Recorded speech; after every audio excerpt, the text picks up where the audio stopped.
I feel we're close enough.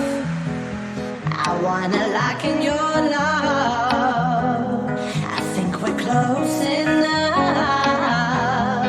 Could I lock in your love, baby? I feel we're close enough. I wanna lock in your love. I think we're close enough. Could I lock in your love, baby? Now I've got you in my space. I won't let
I'm gonna sing and I'm gonna sing underwater world. I'm gonna sing down under the water.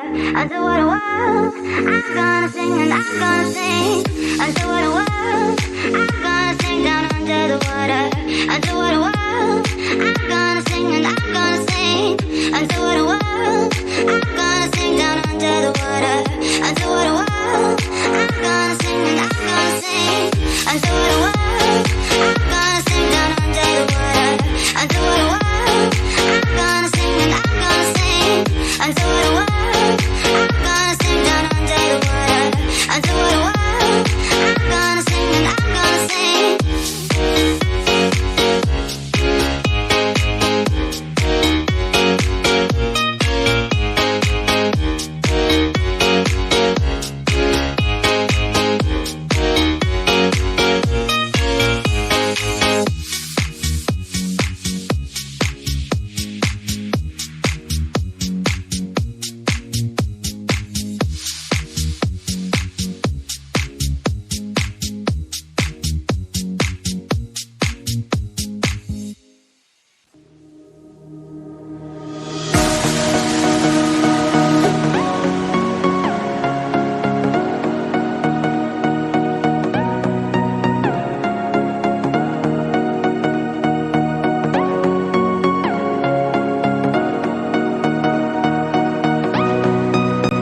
More than lovers, destined to find one another.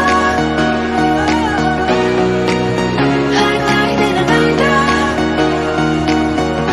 can't have one without the other.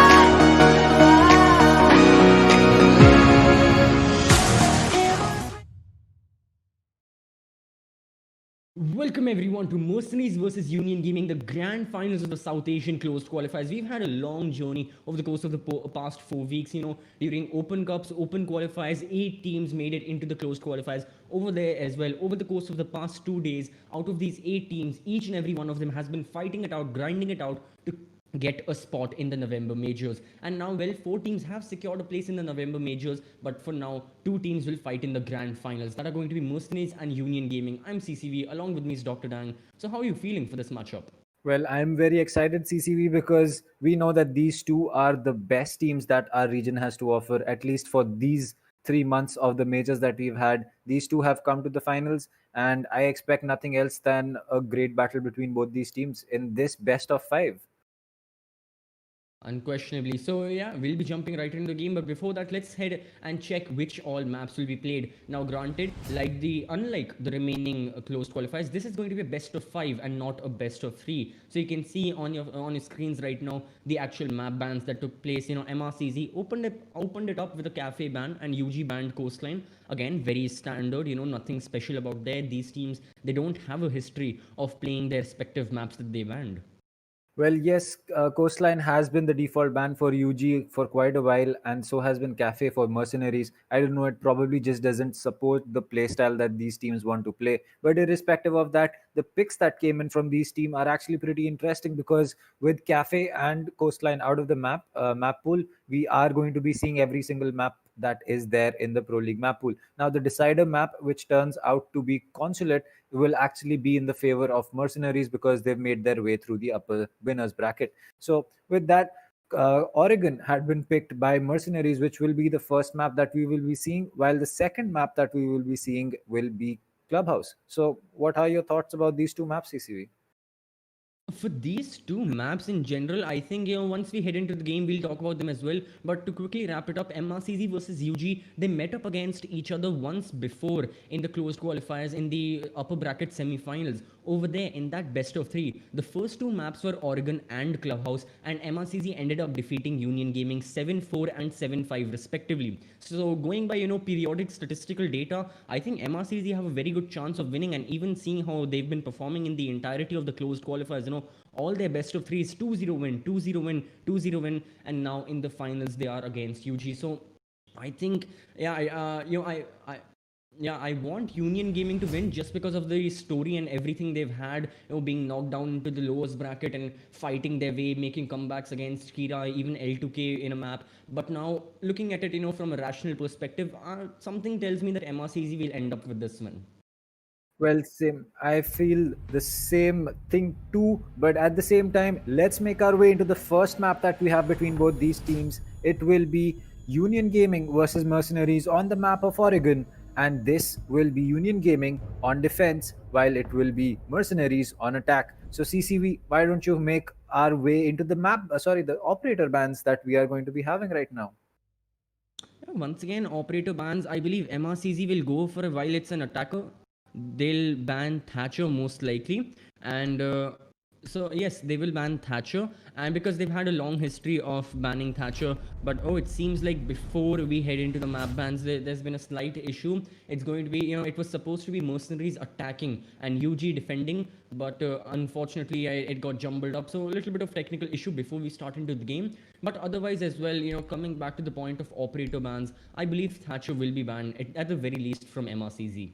Well, yes, Thatcher ban is something that should be a default ban for at least one of these teams. So can be a Vamai ban, because we know for a fact that with Thatcher and Vamai in play, attacking as well as defending can be a little bit of a pain, because Thatcher, he's just going to be able to allow Hibana or an ace to breach walls from any distance basically because of his EMPs, and Vamai will be preventing every single projectile that you can possibly throw at one of the shields that people like to play. So Oregon being a map that is clearly an embodiment of the shield meta, because Vamai has a shield, Smoke has a shield, Goyo can bring two shields, you can possibly even use a Valk or an Alibi shield. So with that, Oregon does seem to embody the shield meta that we call it, or the utility simulator that we know and love for Siege to be in this current state that it is. But apart from that, yes, Vamais does seem like an obvious ban. So does Mira, because again, there is almost no verticality on the basement side to get rid of the Mira.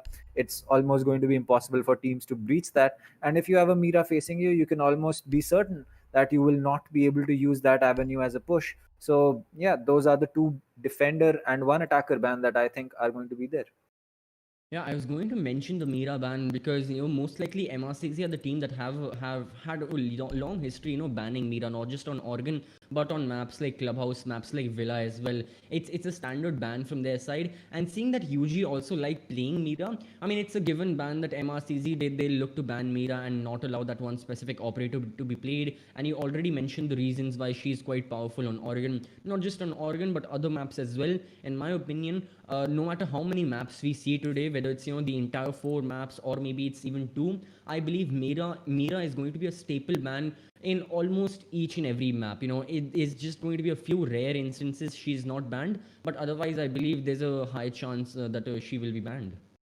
Well, yes, Mira would obviously be banned. I'm at least that is what I guess, because if a team does not decide to do that, I don't think that they're going to get a single round on attack unless they're able to do something with the Mira, possibly running a Twitch. But I mean, we know that Sparko loves to run the Twitch, so it can still be on board that we might not see a Mira ban just because he loves to play Twitch. But then again, a simple mute jammer would be the end of that Twitch run. So not really the counter that you would be looking um, a Mira Black Mirror. But at the same time, talking about Mira, there have been quite a bit of people who have been suggesting it, especially on Twitter and Reddit, that they possibly want to see a Glass buff or they want to see a Kali buff where they can use her lance or use Glass's bullets to possibly get rid of the Mira window, or at least make holes in it so that it is not as strong as it is right now. Because right now, the only thing that can destroy a Mira Black Mirror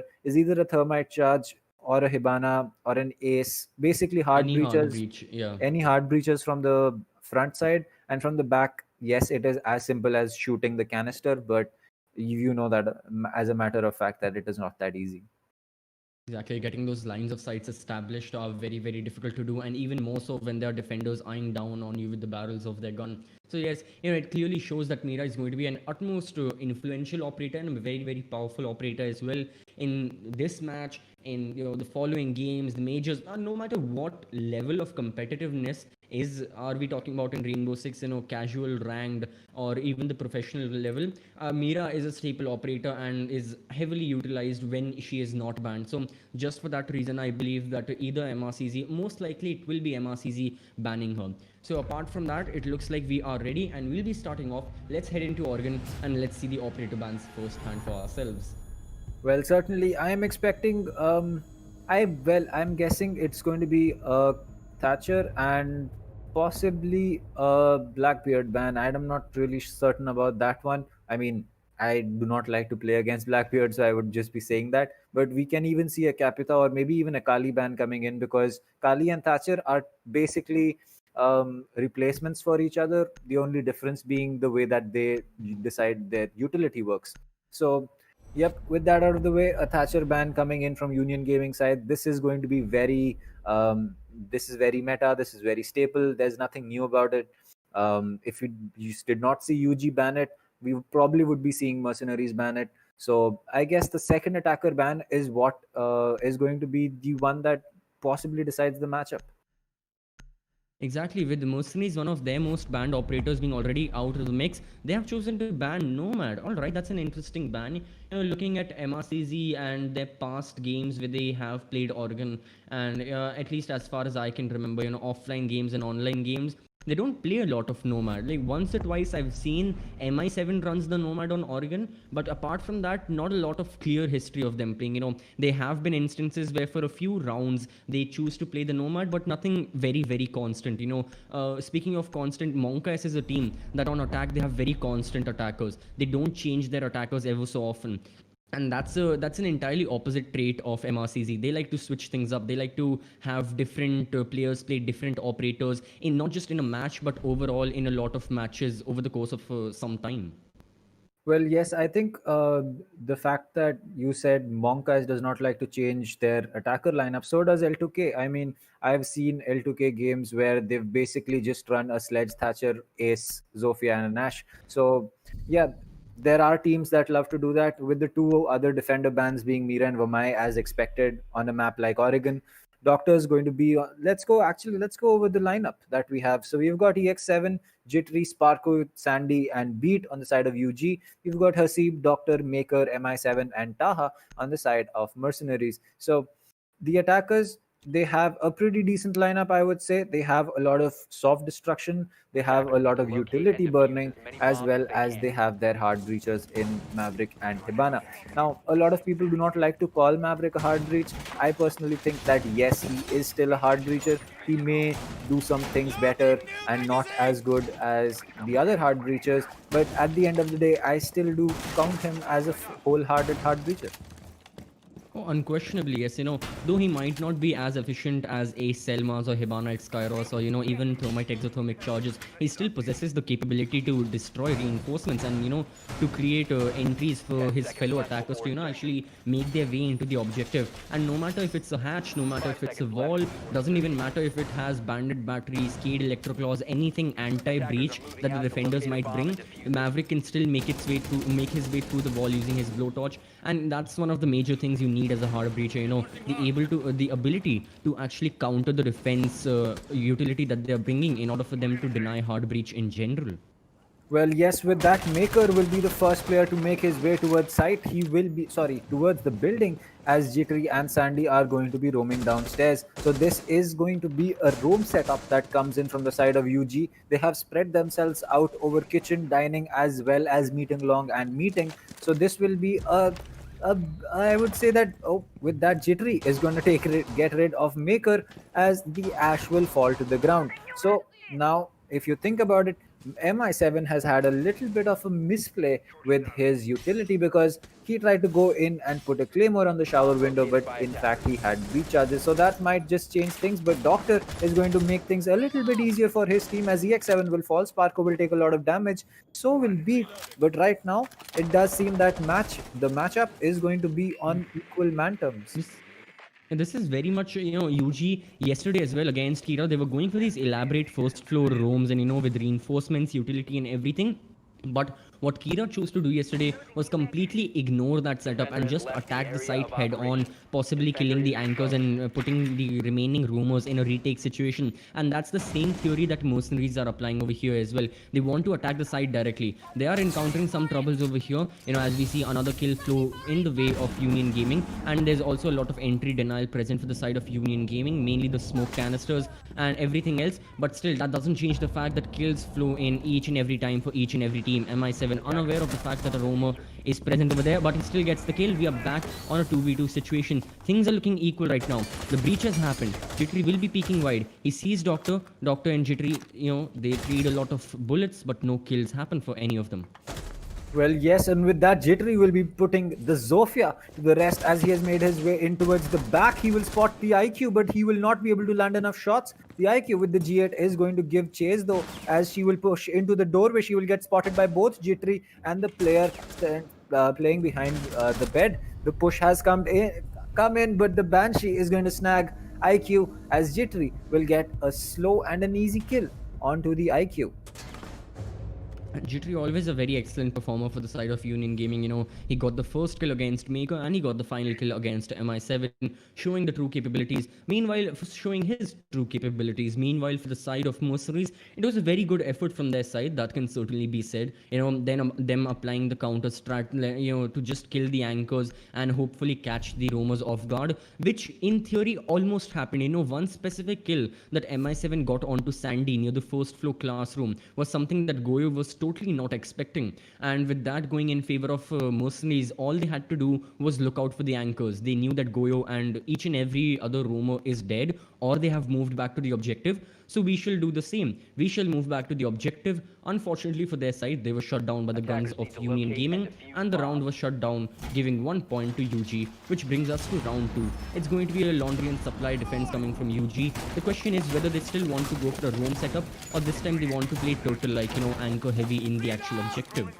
Well, I think basement's a site where you can technically do both. You have enough space horizontally to make sure that you are able to play horizontally as well as vertically. I see a lot of teams, especially in EU Pro League, like to do the anchor setup where they hold on to freezer, laundry, pillar, glue, using your shields. As I said, the shield meta. But then at the same time, a lot of NA and LATAM teams like to play that a lot aggressively, where they'll keep max 2 or 3 roamers at site, and they'll allow the others to roam above meeting so that they can deny the hatch. So both are going to be a viable strategy coming in from the side of Union Gaming. Right now, I feel that this is going to be a total setup that comes in from them, as everyone seems to be holding on to the side vertically. EX7 is just going to barricade off freezer stairs, and that will allow him a little bit of intel that will let him make sure that if someone's coming down, they will be giving an audio clue.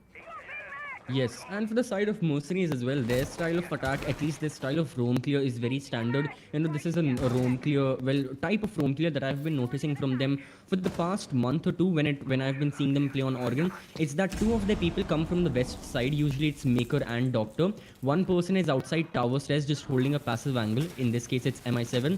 And then finally, one more person, no matter who it is, no matter which operator they are playing, is towards the main hallway. And what that enables for mercenaries is it cuts off all rotations for the roamers. And with a team like UG, who already have a lot of roam capabilities present from them, at least they had in this round, it's quite well that MrcZ can clear those roamers and get the kills. As we see Maker take his revenge onto Jittery from the previous round, gets the first kill.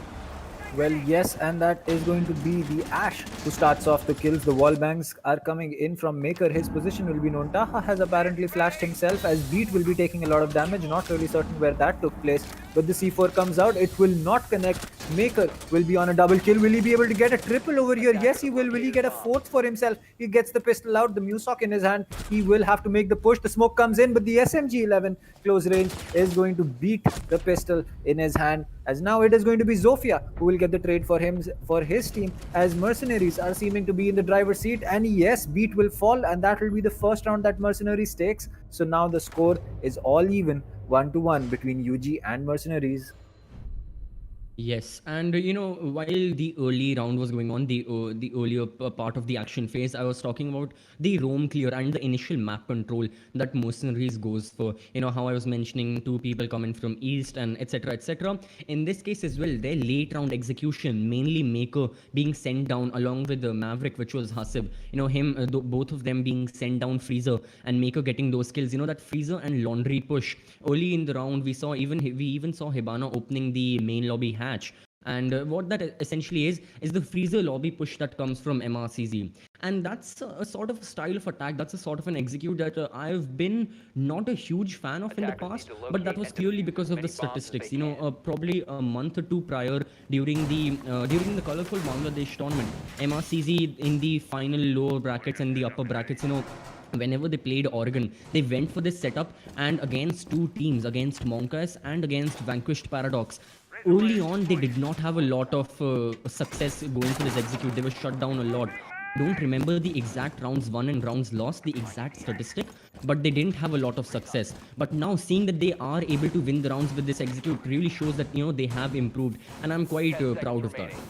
Well, yes, one thing, one thing that I really feel that is exciting about mercenaries is that their roam clear and the way that they take map control in the initial phases is actually pretty good. I mean, I would honestly expect a lot of teams to reach shower hallway and take control in the 45-second or maybe even the 50-second mark, but Maker was already in, ready to execute onto Freezer, and Maverick was already in to get rid of the Freezer hatch by the 30-second mark. So map control being taken really quickly by mercenaries, this is really good, because if you have a roam setup, especially like something that UG likes to do, you are saving a lot of time. Not really a lot, if you think about it, you'll save about 15-20 seconds, but in the late round phases, when those 10-15 seconds are the difference between a plant going down or a smoke canister stopping your progress, that is when these things really matter.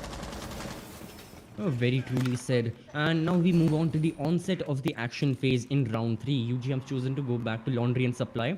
In the previous round, they did not have good success defending this objective, but now it seems like, well, at least in the early round, they're having much better chances of winning this round. They have a lot of information denial, mostly in the presence of mute jammers, and yeah, they are working out for the side of Union Gaming, I must say. MRCZ, they always like to be aggressive. They don't care a lot for utility, and well, why should you? If you can get the kills, that's all that matters at the end of the day, and they'll be hoping for that as well. In the previous round, the first kill came in roughly at the 1 minute 45-second mark, and now we can see another similar engagement happening over here. So it shows that mercenaries normally they are on their track, but now they have lost a person, and it's usually looking much better. So unless mercenaries gets a flurry of kills in their side right now, it seems like UG are about to win this round. They're on a two-man lead. Doctor really trying to push in, trying to kill Smoke. Will he be successful or will he not? Well, the freezer push is something that has really helped out mercenaries last round as well. Jittery was the first frag that got dropped, but this time it is going to be Maker and MI7 who have faced UG's guns and not been able to take them out. Taha will have to make sure that his Hibana X-Kairos are being put to good use, but right now, with the Cade charge being used for the freezer as well as the meeting hatch, it is Hasib who will have to use his Maverick to get control of those two hatches, as Hibana will be rotating towards blue. This will be a tough push because there's a crossfire for both, and there's a shield facing her from the side of Pillar. So this is something that I do not expect Hibana to walk out alive of, because there's a three-way crossfire with a shield. There's no way that Taha, with any amount of skill, is going to be able to contest three angles like this. And with that, Hasib will also have to go in for the rotate. Right now, with 25 seconds left, Jittery will be getting rid of Taha. The nade is going to be coming out, but I believe there's going to be an ADS for that. No, it will not, as Sparko will fall to the Goyo shield. Jittery will fall, unfortunately, to the Zofia coming down from blue stairs, and flurry of kills come in, and Hasib is going to get two. Sandy will get one.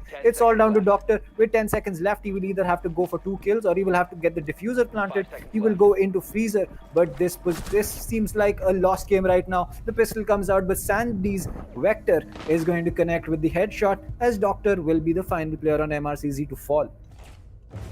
Yes, the final player, and well, UG get another round on their board. They are we're in the round lead right now. They only have a lead of 1 round, but I'd say it's still better knowing that you can completely counter the attack that MrcZ had put on you in the previous round, and have a brilliant round. Had it not been for those final 20-25 seconds where MrcZ just got, like, I believe three kills they got in a matter of seconds, and had it not been for that, it had been a near flawless round coming from the side of Union Gaming. They were performing excellent. The information denial was there, the opening kills were there. They were playing not that aggressive, but a calculated aggressive, if that makes any sense, and it surely paid off. So I'd say, yeah, credit to Union Gaming. They had a very good round in round 3. We'll move on to round 4 right now, which is going to be another kids in dorms hold. So yeah, if all of you remember, round 1, UG had opted for this objective and they ended up winning that one. So yeah, they have good history of defending over here. The only question that needs to be asked is, do MrcZ have a direct counter for this objective? Have they devised a plan after seeing how UG were defending over here in round 1? Do they have enough potential to successfully counter this setup, this anchor and roam setup that's going on? Because mind you, even MrcZ likes to go for those first floor kitchen holds. I believe I'm seeing a variation of that right now as well, as we saw in round 1, reinforcing the meeting walls. And then, okay, so it's not the meeting walls, but still the southern meeting walls are being reinforced, and we're still going to see Sandy and Jittery with some utility play on the first floor. So this is a sort of a setup that even MrcZ usually goes for once or twice. Maybe when we'll start see them defending, we'll see Doctor along with probably MI7 roaming on the first floor, playing Valkyrie, Jaeger, operators like that. So I'm sure that MrcZ know in a way how to counter this, but will just knowledge be enough, or can they can they put all that knowledge into practical use, and can they win this round against Union Gaming? That's going to be another question that will be answered in the next 2 minutes 30 seconds. Well, yes, that will certainly be answered. And again, Mercenaries having a very swift roam clear, big tower control already in their hands by the 40-second mark. They've already started using the Maverick Torch to get rid of the reinforcement panel over there. They will be going in for a small wall, as Haseeb seems to have made a breach as well. He will be really close to Beat giving a peek, and Maverick is not going to be paying attention as Haseeb will fall. Beat gets the opening frag this time. A big kill coming in, as right now with the Cade in play, I do not think that the wall that is towards master bedroom will be getting opened anytime soon. Right now, armory control has already been taken by MrcZ as well, but the as you can say, the map control that has been retained on the side of Union Gaming simply because of Haseeb falling so early is going to be a huge deal, because right now with one reinforced panel open, there is no way that Mercenaries will be allowed to funnel through the single doorway that is there in Trophy. As smokes come out, this will be an impact grenade that has been tossed by Sparko to possibly impede the push, as MI7 will unfortunately get himself with the nade, as Maker has made his way into attic, and Beat against better Dominion does not know about it, but the crossfire is there from Sparko. And again, Union Gaming proving time and time again that they've got each other's backs. There is no other reason that they are so successful except the fact that they watch each other's backs even when they do not know whether there's a player there or not. Yeah, most certainly right now, Union Gaming once again looking so strong in this round, whether it's the opening kill that, like you mentioned, it was very, very influential. It probably shaped the entire round. At least, it made MrcZ a little desperate, because again, like you had mentioned, they could not funnel through just one specific place. They needed to go for a multi-directional push. They once again chose to come from the trophy side, but they've been shut down over there as well. So the attic push, the one where Maker was trying to create a play, that's completely been diminished, and the trophy push that Dr.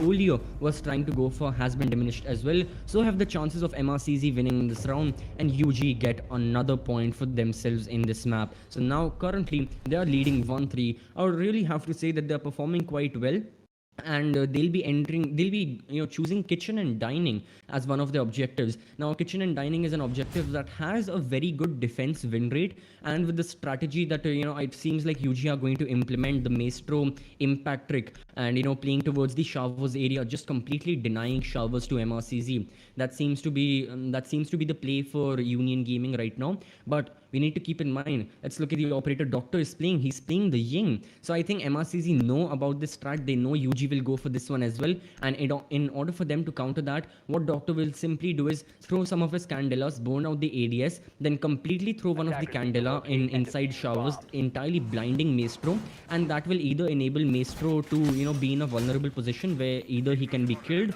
or it will mean that the showers wall will open, eventually creating line of sights over there, which in turn will also mean that Maestro can get killed. So I would say that again, in theory, MRCZ have gone for a very nice operator choice theoretically, but in practicality, that's where it's going to matter.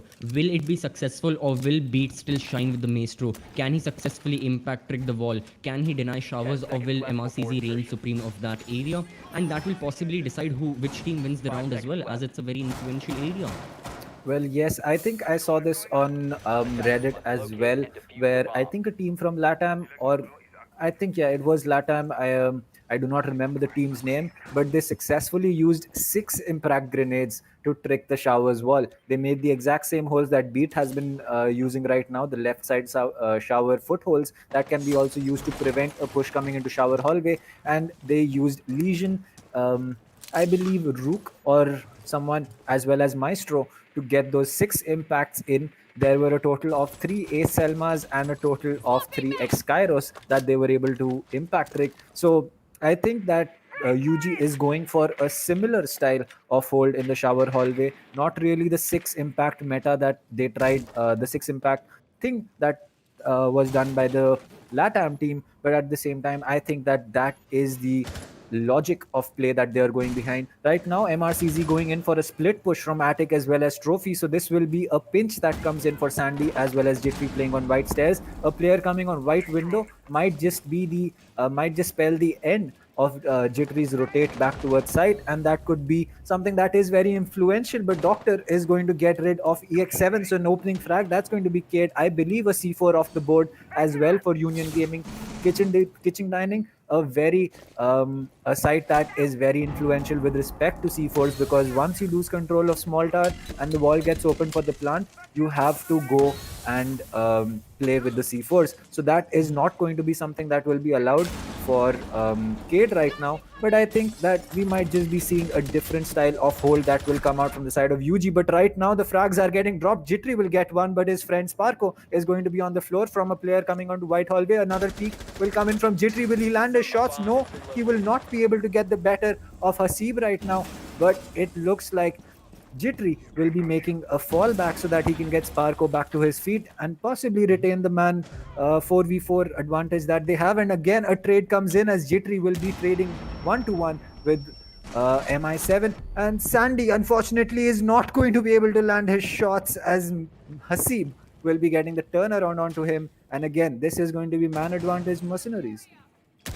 Yes, they've been performing great. The roam clear was good from their side. The fact that they downed Sparko, like you were mentioning about plant denial, the C4s and everything, that's very important. Sparko was such an influential operator because he still has 3 of his smoke canisters. So him dying would have been very, very a very dire situation for Union Gaming, and now unfortunately he is dead. It's all down to Beat. He still has his 2 impact grenades, but the plant is going down nonetheless. Mako and Taha, I don't think any of them know the location of Beat, and he'll be peeking white. He has the Alda, has all the bullets. Oh, he spent some of those. He gets 1 kill onto Taha. It's all down to Mako, the fragger for Mercenaries. Can he frag the way of MRCZ to another round win? He'll be very passive right now, has both of his drones with him and 3 of his flashbangs as well, but none of them will matter. It's only going to come down to the bullets that were shot out from his gun.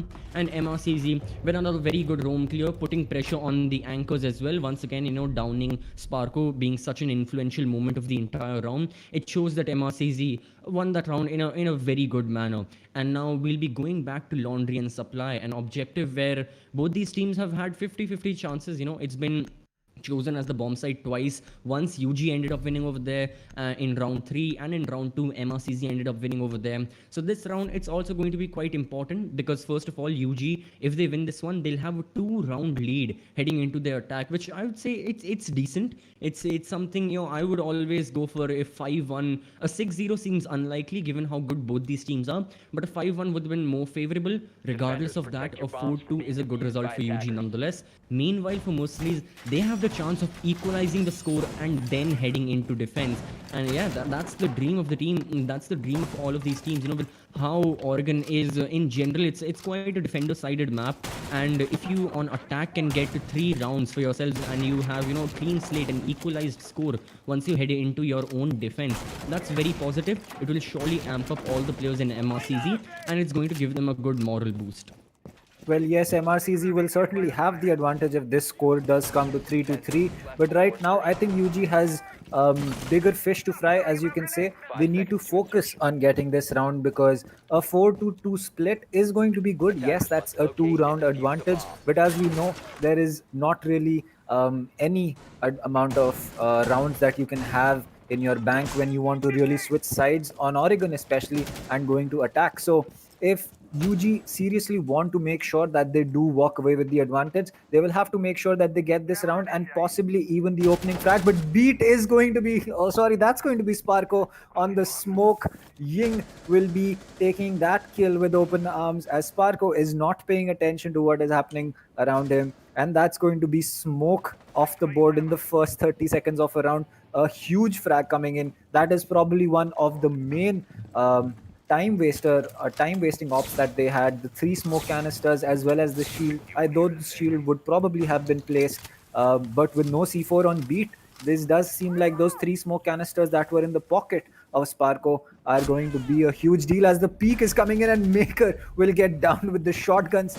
Beat very, very influential with that shotgun. He will go in for a quick peek and he will down the Ying as well. So, freezer stairs are going to be a death trap for Mercenaries right now, but on the other side of the map, Jittery and EX7 have fallen as well. So that will be a big loss on the side of UG. They do not have the man advantage right now, and they've got a huge site to hold on to. Beat will get concussed. He will be looking to go in for the peak again. Will he get another one? He will down. No, he will not. He will in fact connect only one part of his spray with MI7, and that will put him on 50 HP. But right now, Sandy in a 1v3, he has 2 players on 50 HP, so he possibly needs to take only a 1v2 gunfight, but he will be able to down the Maverick. But Taha is going to be right around the elbow corner to make sure that that is going to be the only damage that Sandy is going to be doing on this particular round. And as the split comes in, I think this is huge advantage for Mercenaries. Yes, like how we were talking about earlier, in round 5, that MRCZ, if they end up with a 3-3 split once the first half ends, they're going to be ecstatic with themselves. They'll be quite happy. Their morale will be up, and it certainly seems like that. So Union Gaming, they went for the same setup as they had in round 3, the laundry and supply defense that they ended up winning. All the operators were the same. The positioning as well, it was just one. The opening frag was what, just was very weird, at least for me, because a team like UG, they're playing a lot of plant denial. They have 2 C4s with EX7 and with EX7 and Sandy. Then they had Sparko, of course, with one of the most influential and one of the most powerful plant denial utilities ever in the game. His 3 smoke canisters. For him to be playing that aggressive, I'm not sure whether he was playing aggressive. He might just have been finishing the barricade on that freezer wall. No matter what he was doing, it was still, I think it should have been done earlier. But well, unfortunate things happen. Let's just hope that UG in their attack phase, they can provide a better result than they had while they were defending. And the same goes for MRCZ. There were a couple of rounds where, where MRCZ, their attack, their executes were completely shut down, and there's a possibility that might happen with their defense setup as well. But so far, it's an interesting defense setup. It's the new setup of how APAC North likes to defend DOMs, extending towards closet and having one player situated near armory and one player inside closet and just playing over there. So if we can see, usually the 2 closet walls, both of them are reinforced. In this case, in one of them, there's a rotation. I believe there's a mute jammer placed in closet as well to deny any information. And UG, it seems like they're going to tackle this problem head on. They're going to just completely go in towards closet and try to kill as many defenders as they can. Already EX7, he has dealt a lot of damage to Hasib. He'll fall back, but MRCZ still have the map control that they desperately require.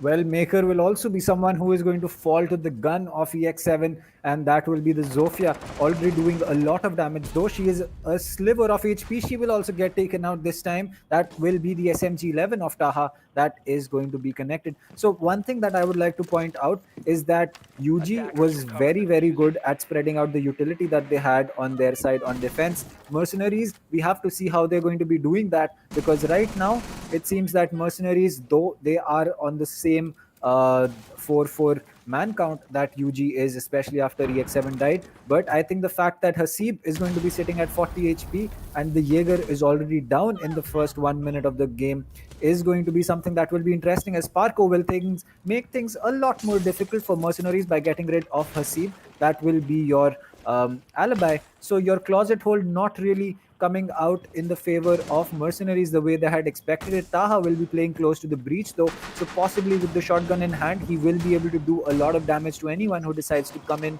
through that small crouch hole. He will be the only one with a shotgun in his hand, and yep, as we know, shotguns in close range, they are certainly going to be the winning factor. Oh yes, shotguns in close quarter combat are they hail mercilessly. Meanwhile, for the side of MrcZ, a major part of their rotations have been cut off, especially with this rappel that Jittery went for. And this is surely something that EX7 used to go for. A little while back, I was looking at UG how they attack, and EX7 actually repelled on the windows. But him, much like how Doctor was playing the Zofia early on, he went for the roam clear, and then he got the kill as well. So he got the opening frag onto Maker, and that stumbled even more kills going in favor of UG. There goes another one. Doctor getting tagged very heavily. Both the defenders on such little amounts of HP. The attackers, they'll be pushing in, and it seems like there's a very good chance that UG will end up with this round in their favor. Well, the MPX does connect with one player. The C4 comes out. It will not be connecting with the planter or anyone, as Sparko will be using the hard wall in kids to get the plant down. Doctor on a sliver of HP, and the MPX with that low of a DPS is not going to be the best gun, as the R4C comes out from Sandy and gets the final frag for this round. The first round, an attack, especially going to Union Gaming. So let's talk a little bit about what really happened and why Mercenaries were not able to hold on to this site, especially when they had their setup that was actually meant to work quite a bit. I think the main problem and the issue started was the closet hold where they tried to do it was probably not the best way of playing the alibi inside bedroom, because once you forfeit armory hallway control, there is no way that alibi will be allowed to rotate out of bedroom, and it is basically a death trap for her. Agreed, she does have that shield with the small pixel angle on the bed that we saw her using, as well as LATAM teams. But at that point, when her back is exposed to trophy as well as armory hallway, and the only way that you have of holding that is going to be a shield placed in the middle of armory hallway, in the middle of trophy room.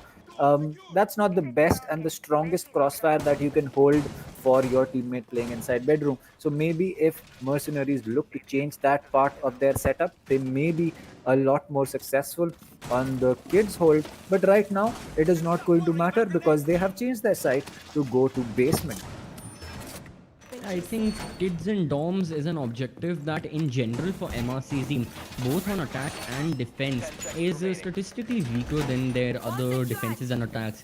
Looking at the first half, there were there were two rounds where UG chose kids and doms as their bomb site. UG ended up winning both of them. MrcZ, they chose to defend over here as well, and unfortunately for them, they lost. So it shows that it might just be the setups that they're going for, of course, like you had mentioned, or it might be other reasons as well, like they're trying something completely different, much like how UG tried to extend vertically, but always their defenses were countered. In the previous round, the first floor roam clear as well, not only just the closet and the master bedroom clear like you were mentioning, there were so many things that went good for the side of Union Gaming that the entire round went in their favor, and they got another round under their tally. So I would surely say that there are some fundamental things, in general, that MrcZ need to focus on, both while they're attacking and defending. But apart from that, let's come to round 8. It's not kids and doms, it's laundry and supply. And so far, I'd say MrcZ are doing a good job of delaying the attackers.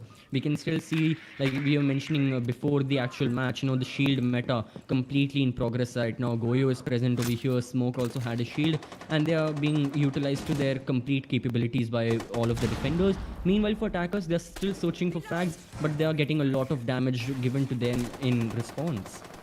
Well, yes, EX7 will be down to 50 HP. So, I mean, it is not really something that he will be too worried about, especially in Siege, because, one shot headshot is still going to be the deciding factor in a gunfight. But at the same time, it is always better to be at full HP, considering you and the other player do not land the headshot and are going for body shots. Now, Beak will be able to get the meeting hatch open, and that's going to be a huge pick. But Maker is going to be peeking the angles that are made from the attackers. He will possibly be looking to get one frag onto someone on meeting hatch, and that might be a big deal because right now EX7 is going to be tasked with coming down blue stairs, or big task stairs as people like to call it. There's one player on pillar, and a crossfire has been established by both teams. Beat does have a grenade, but the pre-fire comes in from the side of Maker, as from the side of Doctor, as that will be the end of EX7, as Maker will also be there to join the party for his teammate. He will get one as the peak comes in, and Jittery, oh my god, the one tap comes in onto Doctor. A very good peak, but he will have to face Maker's 416 carbine, and that will not be a gunfight. He will be winning. His Maverick is also going to be on the hatch. He will get down by the Maverick, and that will be the end of Jaeger. But the damage has already been done from the side of Mercenaries, as right now this is only going to be a one-sided push coming in from this team. They do have a Goyo shield they will have to deal with. Sandy will have to make sure there's no crossfire. The Goyo shield will be going, as there is still a rotate in Freezer for the Goyo to make his way into laundry.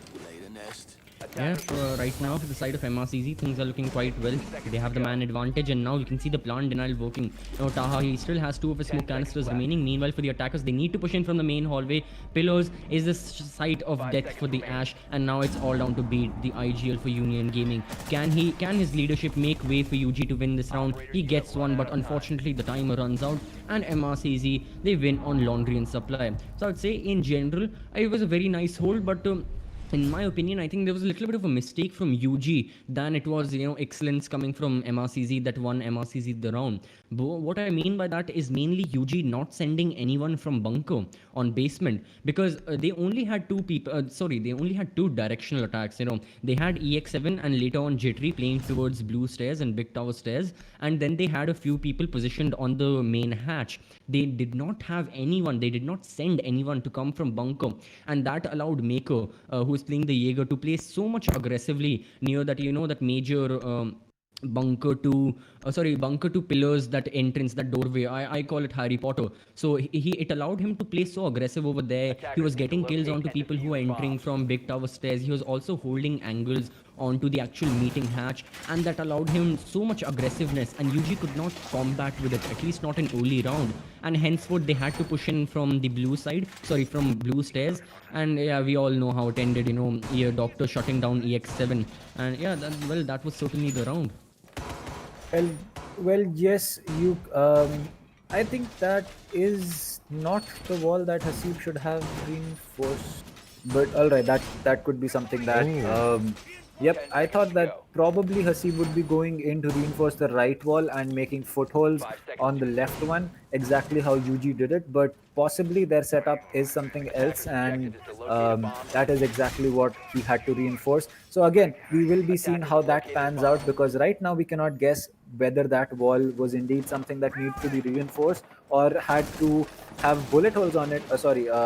Footholds on it, as Jittery will be looking to make his way down blue. So now, one thing that I have really liked about UG's playstyle is that their attack, especially, is not going to be one-sided at all. They make sure that they are going to take map control as soon as possible, but at the same time, it is not a 5-man push into one area. They make sure that they are able to get as much as free map control, as you like to call it, because you have the site and then you have the off-site anchors where your majority of your roamers will be playing. Right now that is going to be upstairs, as it is also going to be shower hallways. Doctor will get Jackal tracked, so he knows with 3 pings the Jackal is actually pretty close to somewhere.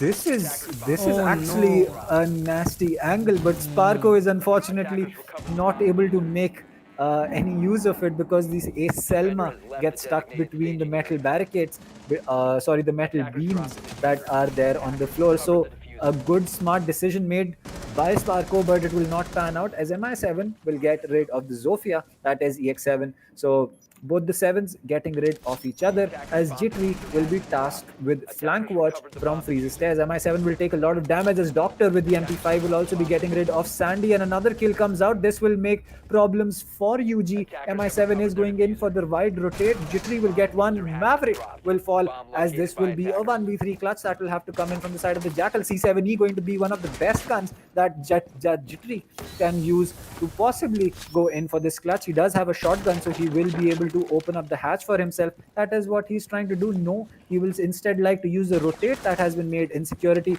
He will get some shots that do not land onto Maker, but right now with 50 seconds he is stuck between a rock and a hard place, and the peak will come in from from Maker, my bad, as Jittery will indeed be the player that falls. So Mercenaries and UG going toe to toe with each other, and I think this is exactly the kind of gameplay that we're expecting from both these teams. Oh, it certainly is. With such a close match, I believe the only time we saw a lead, a round lead for a team that was bigger than one round was during rounds four, when UG were leading 3-1. Apart from that, it's been very, very close. And right now as well, it's MrcZ who are in the round lead, but it's only by one round. So another very, very good defense coming from their side, another very good strat. All of us were confused, with why Maestro was reinforcing both of them. I was even more confused because I saw his loadout, and well, I saw that Hasib had brought impact grenades with him. So I was like, you have impact grenades for rotations and all. You have mute present. Maestro also has a secondary shotgun. So why exactly are you not what exactly will you use them for? But apart from that as well, MrcZ, it was a very good effort from their side. Meanwhile, UG, they went for another small tower take.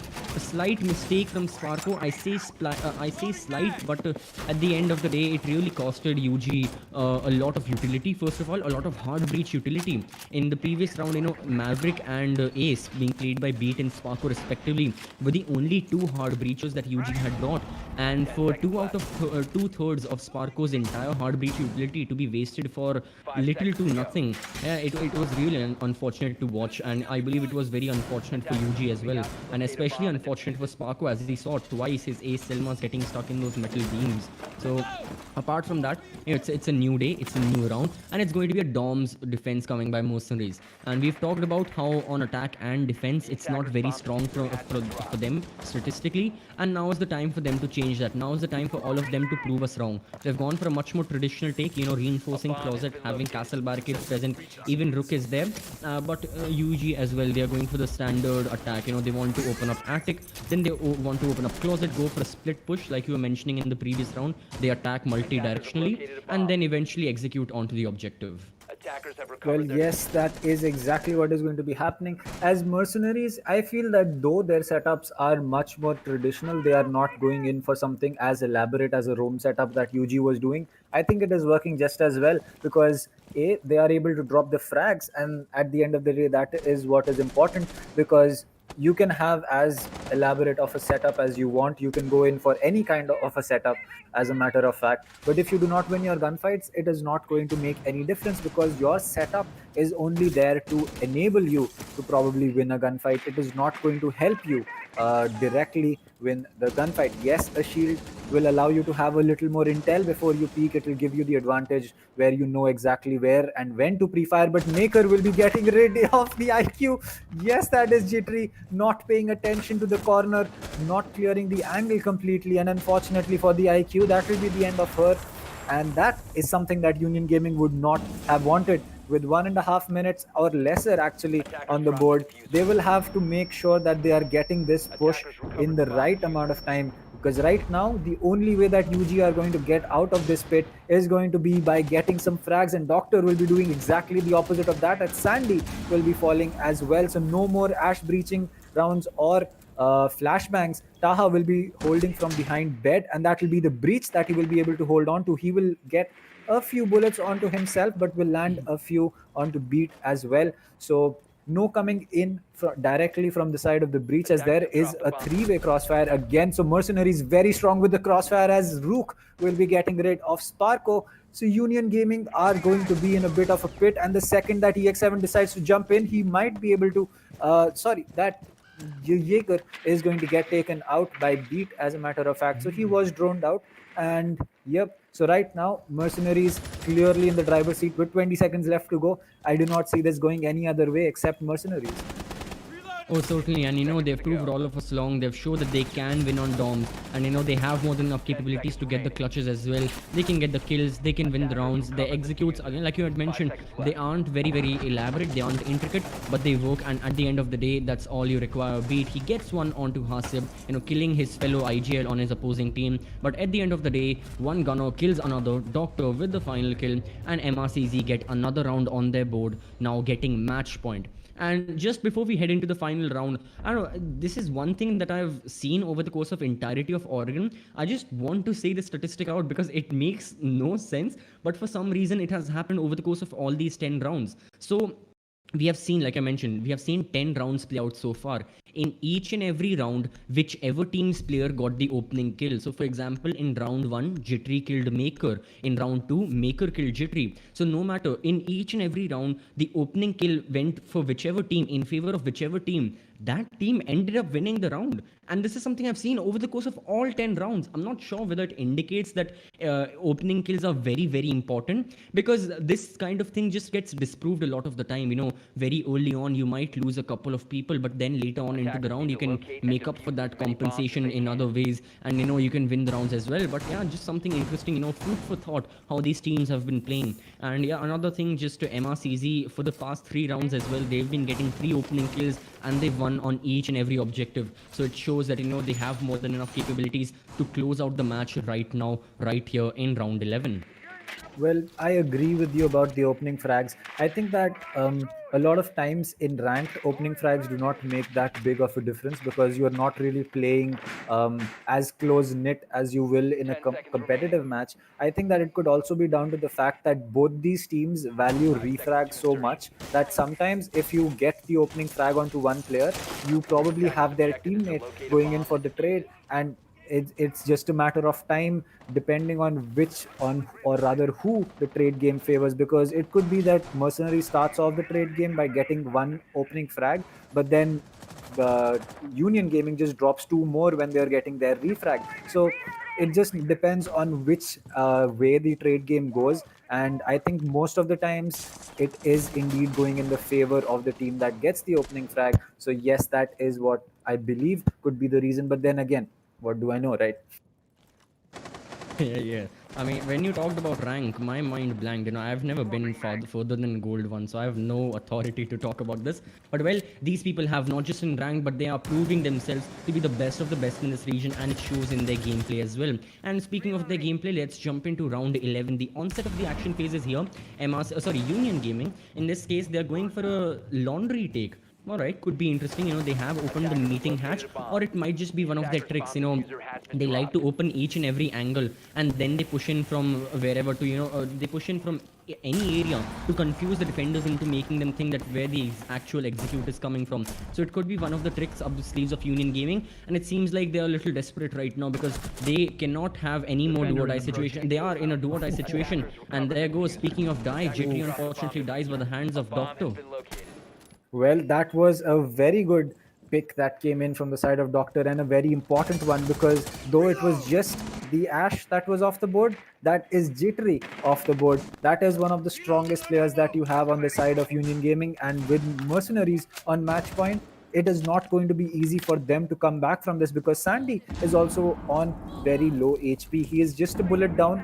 He's just a bullet away from probably either getting downed or taken out once and for all. As this seems to be a laundry and a freezer push, MI7 will be inside freezer. He will be looking to make sure that the push from freezer will be stopped dead in its tracks. The flashbangs do come out, and a Maestro cam inside freezer will be giving a lot of intel for the side of Mercenaries. A Capita Firebolt comes out. Sparko will take some damage, but he will be successfully going to displace the player playing behind that shield. EX7 has already made his way into sight, so he will holding down the rotate.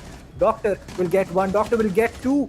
Beat is going to get one. EX7 will get one onto Hasib, and this is going to be a 30-second 2v2, but the reload is coming in from the Maverick. Taha will be getting one. He will be trying to get two. Yes, EX7 is down on the floor. This will be an easy frag for Maker to come in, as Mercenaries are going to be taking the first, or rather, yeah, I can say it is the second map for themselves, because Yes. they've already got one free map because of being in the winners bracket. As Mercenaries will take Oregon 7-4, Union Gaming will have to win the second map, that is, or rather the third map that will come in, because if they do not do that, Mercenaries is going to walk away with the complete series win. We're already 2-0 up in the map balance. Yeah, UG, they need to win, the third map, the fourth, and even the final map. They are literally in a do or die. If they can make a comeback right now, which, again, looking at it realistically, it's not very, very possible. But if they can make a comeback, they need to win three consecutive maps. Three consecutive three consecutive maps. That's a big deal, and in an even bigger deal, especially when you're up against Mercenaries. So yeah, I would say a great map. The same score on Oregon that we had seen once UG and Mercenaries had played previously in the semi-finals of the winners bracket. Well, yes, Mercenaries, and I mean, Mercenaries, the way that they reached was in fact by beating L2K, and UG just beat L2K. So we clearly know that these are two of the best teams that are here. And though Mercenaries came into this with the map advantage by getting Consulate as a free map, Oregon should have been something that UG should have taken, because in the last August mini majors that we saw, Oregon was a fortress for Union Gaming, and I believe that no team was able to beat them on it. Um, and yes, Oregon was the trump card that was in the pocket of Union Gaming. Unfortunately, this time Mercenaries was able to get the better of them on this particular map. But I think that with what we saw UG doing yesterday, especially against Kira Esports, again, not a weak team by any stretch of the imagination, I think that we'll still be seeing a big fight coming in from the side of UG, because one thing's for sure: if you put UG's back against the wall, they're going to come out swinging. There is no way that they're going to give up. There is no way that they will allow any other team to put them under pressure or do anything else, because right now Union Gaming, it is actually Mercenaries map to lose. Yes. And yeah, Oregon previously was the trump card of Union Gaming, but now we are playing poker. All the cards have been revealed, and Mercenaries are rolling high with the triple pair. Meanwhile, for Union Gaming, they'll have to make their hand better in Clubhouse. So before we head over there, we're going to take a small break. We'll be right back.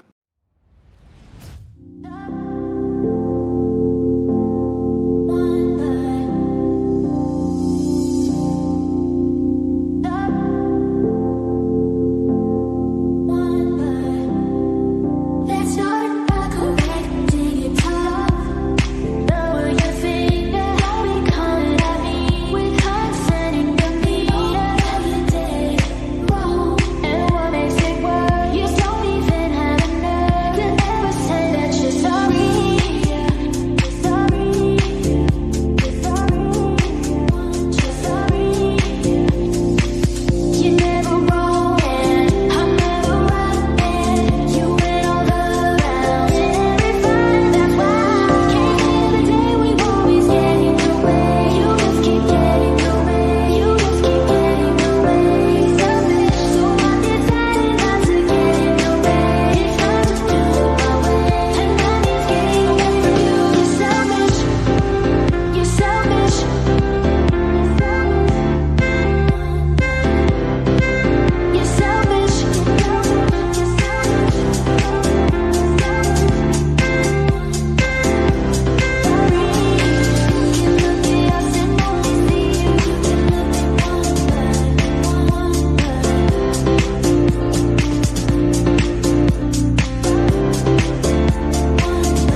All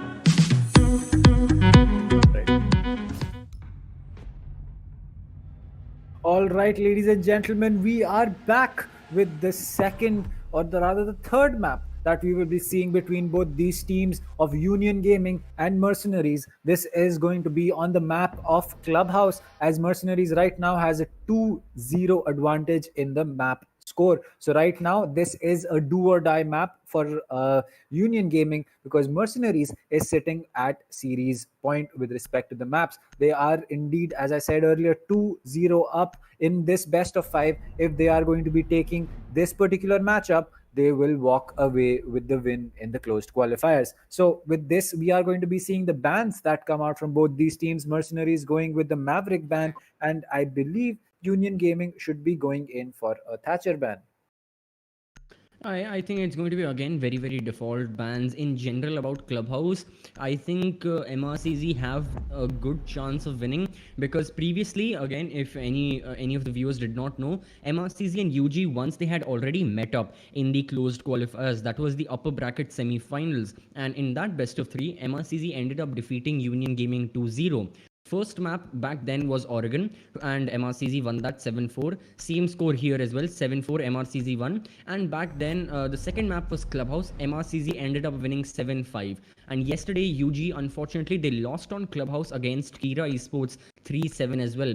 So quite recently, UG haven't had the best of results with this map. Hopefully, let's see if they can turn it around or not, because now, like you had mentioned, MRCZ are sitting on series point right now. They're sitting on closed qualifiers point. If they get one more map, they will win the entire grand finals. They'll win the entire closed qualifiers. So all our following three maps will be do or die for UG.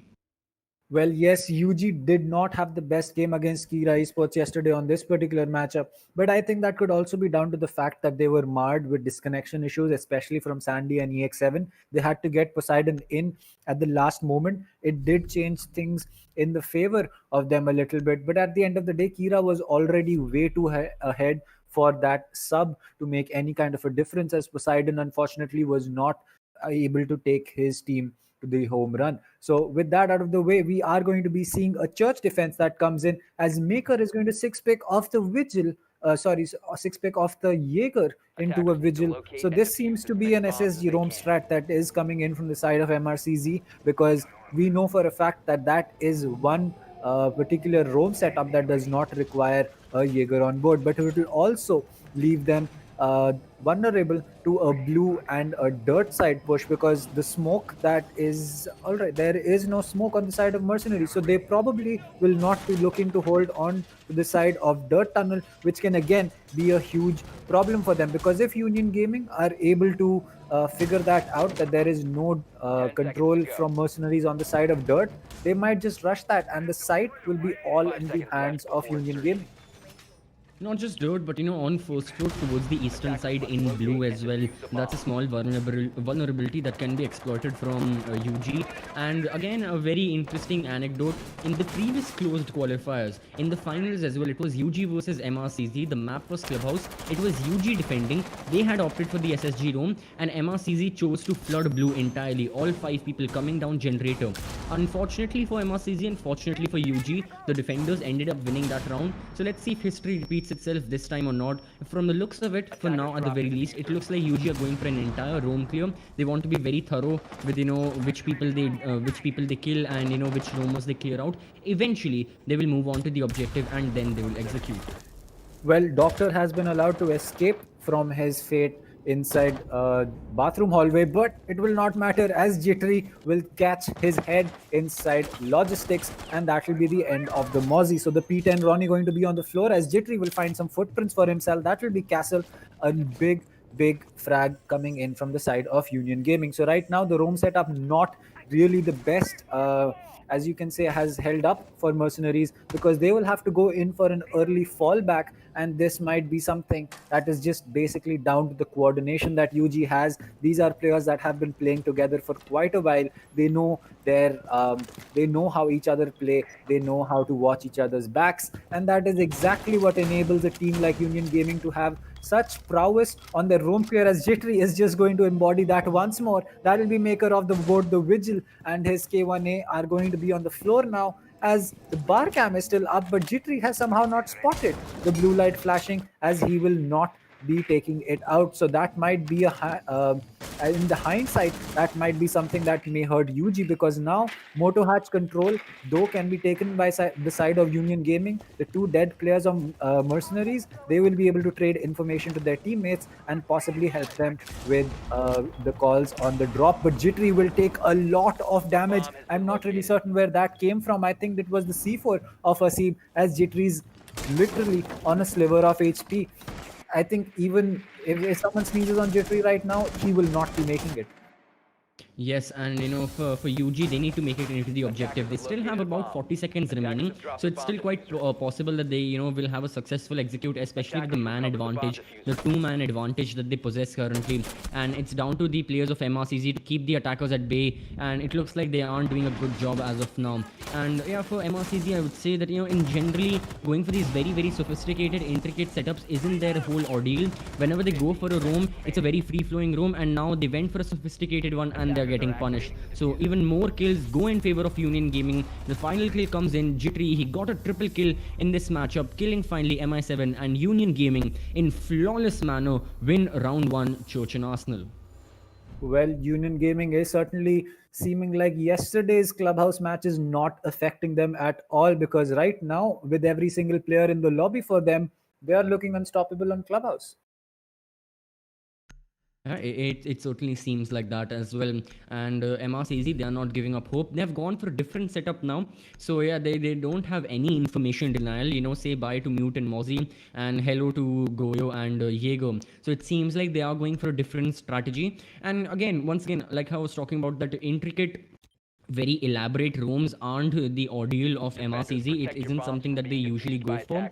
They themselves, they like to either play very total, very anchor heavy in the objective, or they send one, maybe two people down, two people to just roam. And like I mentioned, it's a very free flowing roam. There's no reinforcements, no Jaeger ADSs, no utility with them, but just the players themselves. And either they get the kill or they fall back. Doesn't really matter, because your anchors are solidly inside the objective. So yeah, MrcZ went for something that's quite known, the SSG style of roam, but not quite traditional for themselves. And yeah, unfortunately for them, they got punished for it, and Union Gaming have a one-round lead, like we've mentioned. So now it seems like MrcZ have gone back to their original roots. They're going to go for a total like setup, and let's see how it plays out for them since we move on to the onset of the action phase. Well, Mercenaries certainly going in for a more traditional setup this time, possibly having a few roamers in the start of a round, trying to get rid of some drones near bar or maybe near main stairs, and then going in for a fallback, as UG has already started droning the top floor of the map, and Jittery has made an entry. So barely even 30 seconds of the board, and he will get some footprints. That's going to be Melusi. That is going to be huge, because now with this kind of map control taken, and the fact that Mercenaries knows that there is a Jackal on board, roaming is going to be a lot more difficult, as the peak is coming in, and that will be Sandy of the board. This Zofia not spotting Maker inside Oil Pit, and the player looking to drop down, which was Zofia, is not going to able to survive that. So Jittery going in for some wall bangs. So against better opinion, and especially better against the better entry opinion that we had, it is going to be Union Gaming who will start off on the back foot, because Sandy off the board, that's 2 concussion mines, that's a great gun, 2 impact grenades, and possibly 3 breach charges or a claymore off the board. Yeah, indeed, Union Gaming, they're looking a bit wobbly when it comes to the utility side of things, but in manpower, they can certainly make up for it. Sandy, he was playing a very aggressive operator, but that doesn't take away from the fact that each and every person and each and every player in Union Gaming can get kills for their side. So for now, they'll be breaching Church and Arsenal, much like how Mercenaries also, they are a fan of this style of execute. They want to come in from the western side of the map. They want to open up Church and Arsenal and plant over there. Meanwhile, in the previous round, we saw UG going for a kitchen and dirt push. It seems like it's still a split push. Kitchen hatch hasn't been opened, so yeah, they were just trying to go for kills inside kitchen, or maybe the kitchen hatch was denied from the Melusi. It doesn't seem like that because Melusi still has both of the impact grenades. So yeah, a lot of utility still remaining for both these teams. I'm still not very sure where UG plan on executing from. Is it a blue and main stairs take, eventually a pinch coming down to Church and Arsenal, or is it going to be something else? But yeah, let's see and let's find out. We're down to the final 50 seconds and one frag goes in for MrcZ. Oh, another. Well, Beat has successfully made his way into blue as Doctor will have a goo mine for himself. He will take a little bit of damage, but the Goyo is going to be really close as Beat, very low on HP, will not be able to deal with the Vector up close as Taha with the SMG-11 is going to get rid of EX7. So now 1v3 has to come in for Sparko. He will get one. Will he be able to get a second kill for himself? He probably spots the Legion going in for the rotate. No, I do not think so, as the push is coming in towards blue from Sparko. The MI7 is going to spot him, and right now it is looking like Sparko is going to be in a rock and a hard place. There is a rotate for the Goyo to make his way out of Church. He will be inside Moto as Sparko will get taken out by MI7. Mercenaries takes the second round, and that will be 1-1. Yeah, once again, I'm not entirely sure what plan UG had for this execution. Where exactly was the execute? That's my question for them. Because we had Beat who had made his way into generator, into blue room. He was staying over there. We had a few people coming in from, I believe it was kitchen, not kitchen hatch, sorry, but from dirt. And then we had Jittery the Jackal who was playing by Church and Arsenal. So yes, in theory, what UG could have done is try and cut the rotations of MrcZ players. For example, if Goyo was playing towards Church and Arsenal looking to get a kill on to Beat the Hibana, Jackal could have caught him off guard and just could have killed him in the back. Something like that could have happened, but in practical life, it just did not work out. It was too diversified from UG, and they did not have enough people present in one specific area in order for them to get kills. How Jackal died in main hallway, no one to get the kills. How Goyo killed Hibana in generator room, no one to get the trade. Oh, sorry, I meant trade and not kills, but yeah. Yeah, I think everyone gets the point. There was no one from Union Gaming to get trades for all the kills that MrcZ were getting.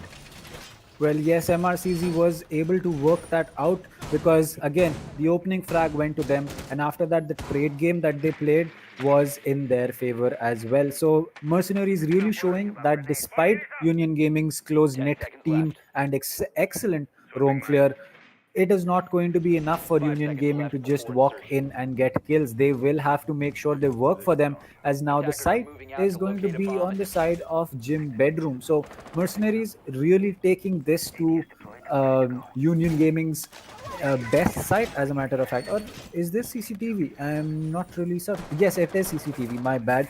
I just saw holes coming into the side of Cash Wall and thought that maybe it would be as you can say, a gym side defense, but as a matter of fact, it will be CCTV. Yes, and with it being CCTV and Cash, Union Gaming, first of all, well, they're looking for the kills and they find the kills. Jittery with a very early kill, this time on to Mako, killing the Jaeger, and lounge control has been taken by Union Gaming. A very quick strategy employed by them. Even in the previous round, Jittery was quick and efficient with map control. Although in the previous round, there was no roam presence from MrcZ. In this case, it was, and well, now it isn't. Mako, who was playing by lounge, has been killed, and it seems like Union Gaming have all the necessary first floor control that they desired. It's all going to come down to the anchors, and who are playing very near to the actual objective. People like Doctor, who are playing by garage catwalk, holding angles onto garage and trying to get a frag, because MrcZ are the ones desperately in need of kills. EX7, he'll try his best. Doctor peeking just an inch, but will he find the kill? No, the Jaeger ADS has zapped all the frag grenades, and Doctor zaps Ace out of the mix. And yeah, it seems like it's still equal for a little bit in favor of UG. Well, it certainly does seem to be in the favor of UG, because right now the only way that MI7 is going to inflict any damage onto UG is by successfully completing this flank, which I do not think has yet been done, because Jittery, I think, knows his position. He will be going in for the frag as the Goyo is going to be behind bar. As the Vector comes out, he will get downed and taken out for a 1-to-1 trade that comes in from EX7. So UG really showing that they know where their players are, and EX7 will unfortunately miss the nade. Goyo the Goyo shield will get taken out. So EX7 will take a lot of damage from up top.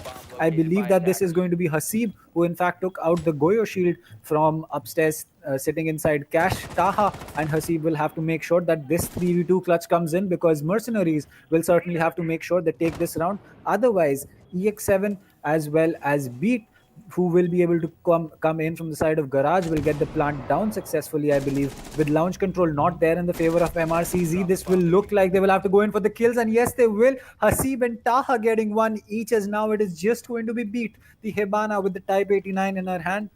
She will have to make sure that these two players are taken out. The SMG is not going to be able to do anything, as the last player is going to be on red with just 13 seconds left. The peak will have to come in. Beat will know the position of the last player. He will go in for the plant. Hasib probably has two impact grenades. He can look to deny this from below, but Beat is going to stick the plant. Hasib will have to make sure that he is able to get this clutch coming in. He will go into Cash, as the impact grenade will make a rotation. This will be a distraction. Beat with 14 bullets in his magazine will have to make sure that there is no way that the Melusi is going to clutch up, and standing right in the corner of Cash doorway, he will make sure that UG takes one more round advantage on this map of Clubhouse. Again, a brilliant round coming from Union Gaming, and much better, equally, it's the player excellence as well. When you know these strategies and everything. I mean, UG read the defense of MrcZ perfectly. They knew that Diego was playing in lounge. They sent Jittery very aggressively. He got the first kill at around the 2-minute 30-second mark. That established lounge control for Union Gaming very early on. Even garage control, there were a few hiccups, especially with EX7 dying by the hands of Doctor, but a quick trade solved the problem. It was a little in the late round that UG were, I wouldn't say suffering, but they encountered a few more problems. Majority of them were MI7 and his positioning towards Cash and CCTV. He was playing very aggressive. For someone who has a C4 and has a lot of plant denial, usually what happens is all this plant denial that teams have, it sometimes either the C4 misses, or no matter what the reason is, the plant denial just doesn't happen in the way the defenders would like. And to counter that, MI7, he was just playing very aggressive. He was holding this angle from onto this rotation and from inside from CCTV, and as soon as Sandy walked into the crosshairs, he was killed. It was all down to Beat, and then he got the kill. So not much to say there as well. A little unfortunate from Hasib that he couldn't get the impact trick. I'm certain that he did not have information, that's why it happened. But otherwise as well, not winning the gunfight, not really something you can blame him. Hibana with the Type 89 and the time pressure in favor of Union Gaming, it certainly meant that UG would have a much better chance of winning that round in that final 1v1 between Beat and Hasib. Well, yes, I think that where UG is really strong is with their entry, because we have seen for a fact that they are able to take entries very soon. They are able to take map control very early on, possibly even getting their opening frags, at least on this map of Clubhouse. But where UG is certainly struggling right now is to make sure that they are able to keep that map control and not give up frags, and that is exactly where Mercenaries is looking to be very strong. EX7 has spotted out the Jaeger, as Jittery will be making his way from blue. He will possibly be looking to take lounge control, because as we know, lounge is one place where if the defenders do not have control, there is no way that they can deny the plant from downstairs, as MI7 has also rotated up from lounge. So Jittery will just be holding on to this particular area of the map to make sure that his team can do as much as they want to do. They want to take control towards garage as well as towards cash room. Right now, Maker will be using his 416 to give Sparko a little bit of a shock, because Sparko did not expect that peak coming in. He will still be able to take frags. He's not that low on HP, but MI7 has again come downstairs. How did he cross Jittery over there?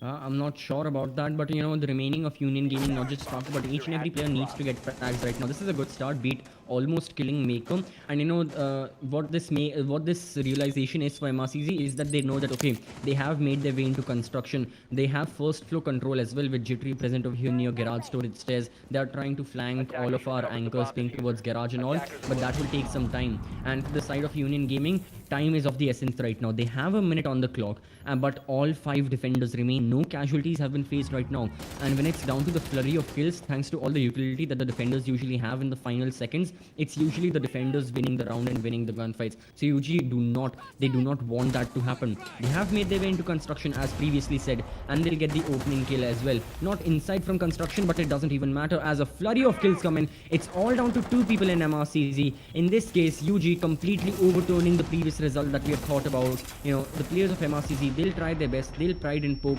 but at the end of the day, UG with another successful take onto Cash and CCTV. And Doctor will get spotted inside of CCTV. That'll be an easy kill for Sandy. So Union Gaming looking really strong on Clubhouse right now.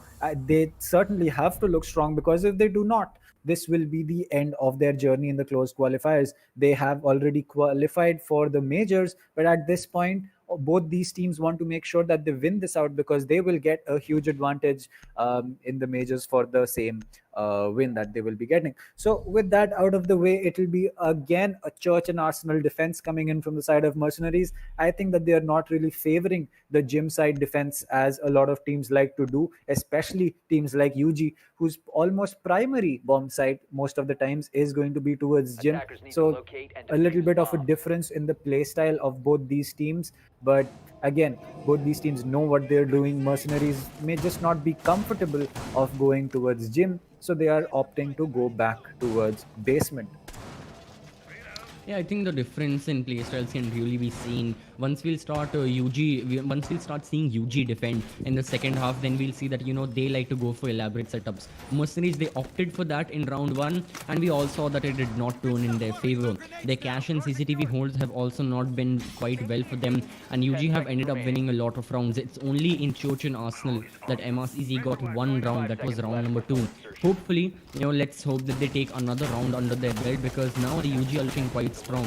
On Clubhouse, while attacking, UG have garnered enough points to equalize the score. Even if MRCZ wins the next 2 rounds, it's still going to be an equalized score. It's still going to be 3-3, and UG will be heading into their defense on Clubhouse with no round disadvantage or advantage, and that's a brilliant thing. We saw in the previous map how MRCZ really liked that, and how once they headed into their defense, it was quite positive for them.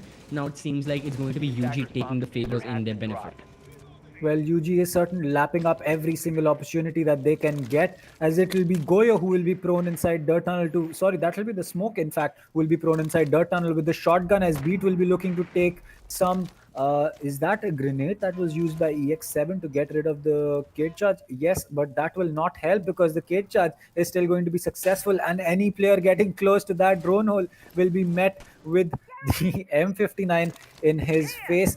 Sparko will be going against better opinion to go for the peak, as it seems like Dirt Tunnel is right now not going to get opened, because UG unfortunately has used 2 grenades, and Hasib will make it even worse as he will get rid of Sparko. So that is going to be your heart breacher of the board as well. Beat does have his 3x Kairos, but I do believe with the Cage Charges in play, some hatches, especially the Moto hatch, is not going to be something that they will be able to get. But Jittery will be able to get 1 kill, as Cade will get his immediate refrag. So Doctor is there for his teammate, and right now UG looking a little bit shaky in this round. They've lost the trade battle in the start. They have to make sure that they can get the advantage, but Doctor will make sure that is not going to happen, as EX7 is going to fall as well. So UG's Beat as well as Sandy will have to make sure that they pull off this clutch, as Cade will be coming into the crosshairs of Hibana, and he will get down.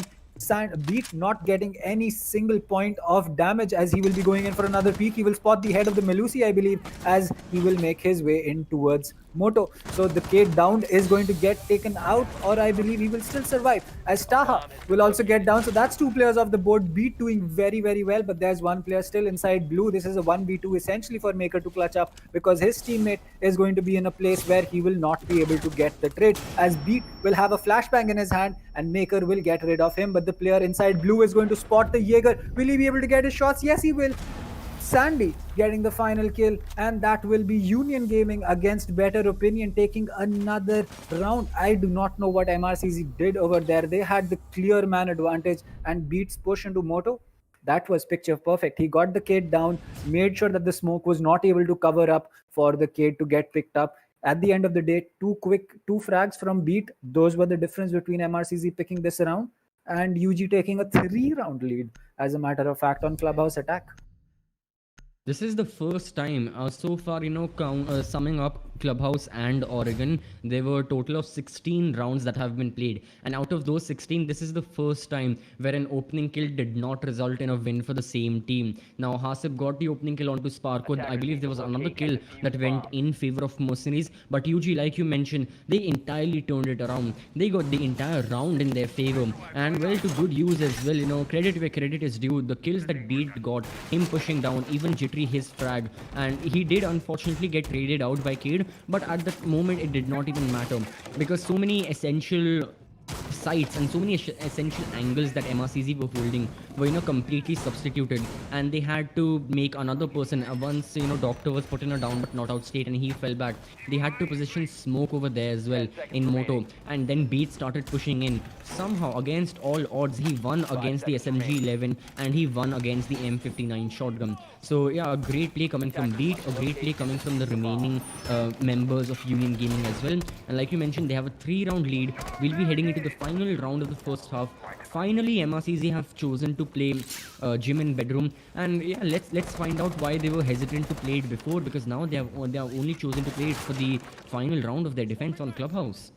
Well, yes, as Doctor will be looking towards getting a free pick maybe inside on the in fact on the Logi hatch, but there'll be no peak coming in from the side of Union Gaming. So again, coming back to the same point that I made earlier, Union Gaming really like to open up every single line of sight that they can possibly use. Even though if they may not use it, it is going to serve as a distraction. But I'll tell you what is not going to be a distraction. That's going to be EX7 off the board from that is the Jaeger MI7, who will take him out on CCTV breach wall. So a big frag coming in as EX7 will get 2 nades that will get taken out, and Sandy with the bullet hole will be able to do some damage to Taha, but Jittery on the other hand will take out Maker. So the Goya off the board and Hibana will fall. She's going to be peeking the shield, and that's not something that you do beat with MI7's aim. That is not something that you want to do, especially in a closed doorway like this. So right now, Union Gaming again in the man disadvantage. But as we have seen last round and the round before that as well,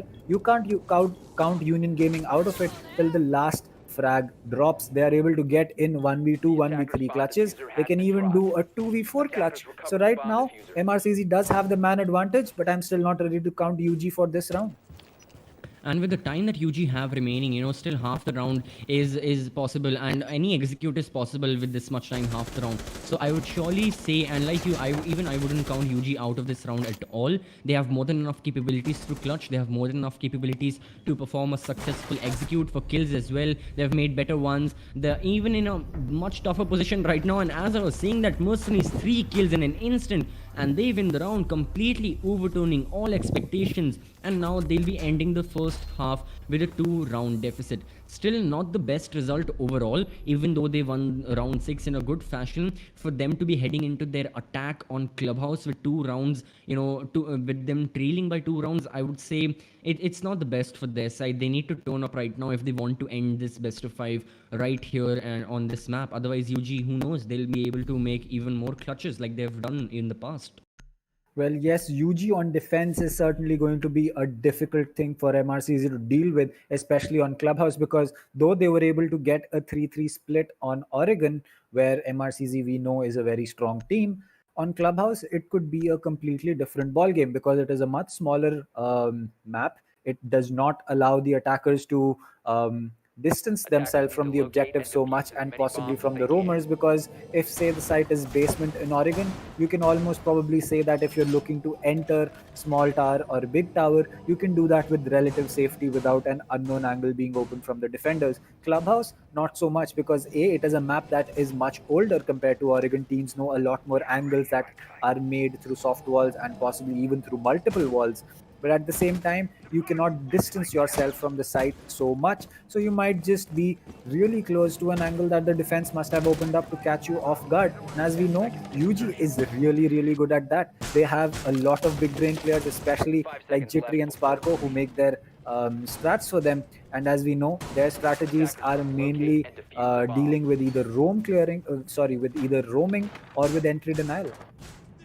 Yeah, even information denial plays a huge part, and both of us were talking about this topic yesterday as well while we were seeing Kira versus UG. It's the fact that how well and how diversified all of their operator selections are. In this example as well, we have breach denial, we have Cade in mute. For information denial, we have mute as well. For area denial, to an extent, we have legion. For plant denial, we have smoke, and for utility denial, Jaeger. So it shows, that they don't go all in on one specific area, and yes, essentially they don't go all in for one specific part of the defense. They are quite well rounded, and overall as well, not just their kills but their strategies, like you mentioned, are near perfection. So yeah, let's see the all these strategies put to the test right now as we are seeing round 7 being played out. 1 minute has passed into the action phase. The attackers, mind you, are still gaining map control. They're still droning everything out, having a little bit of a tougher time with, once again, all this information denial present by the defenders, the mute more specifically.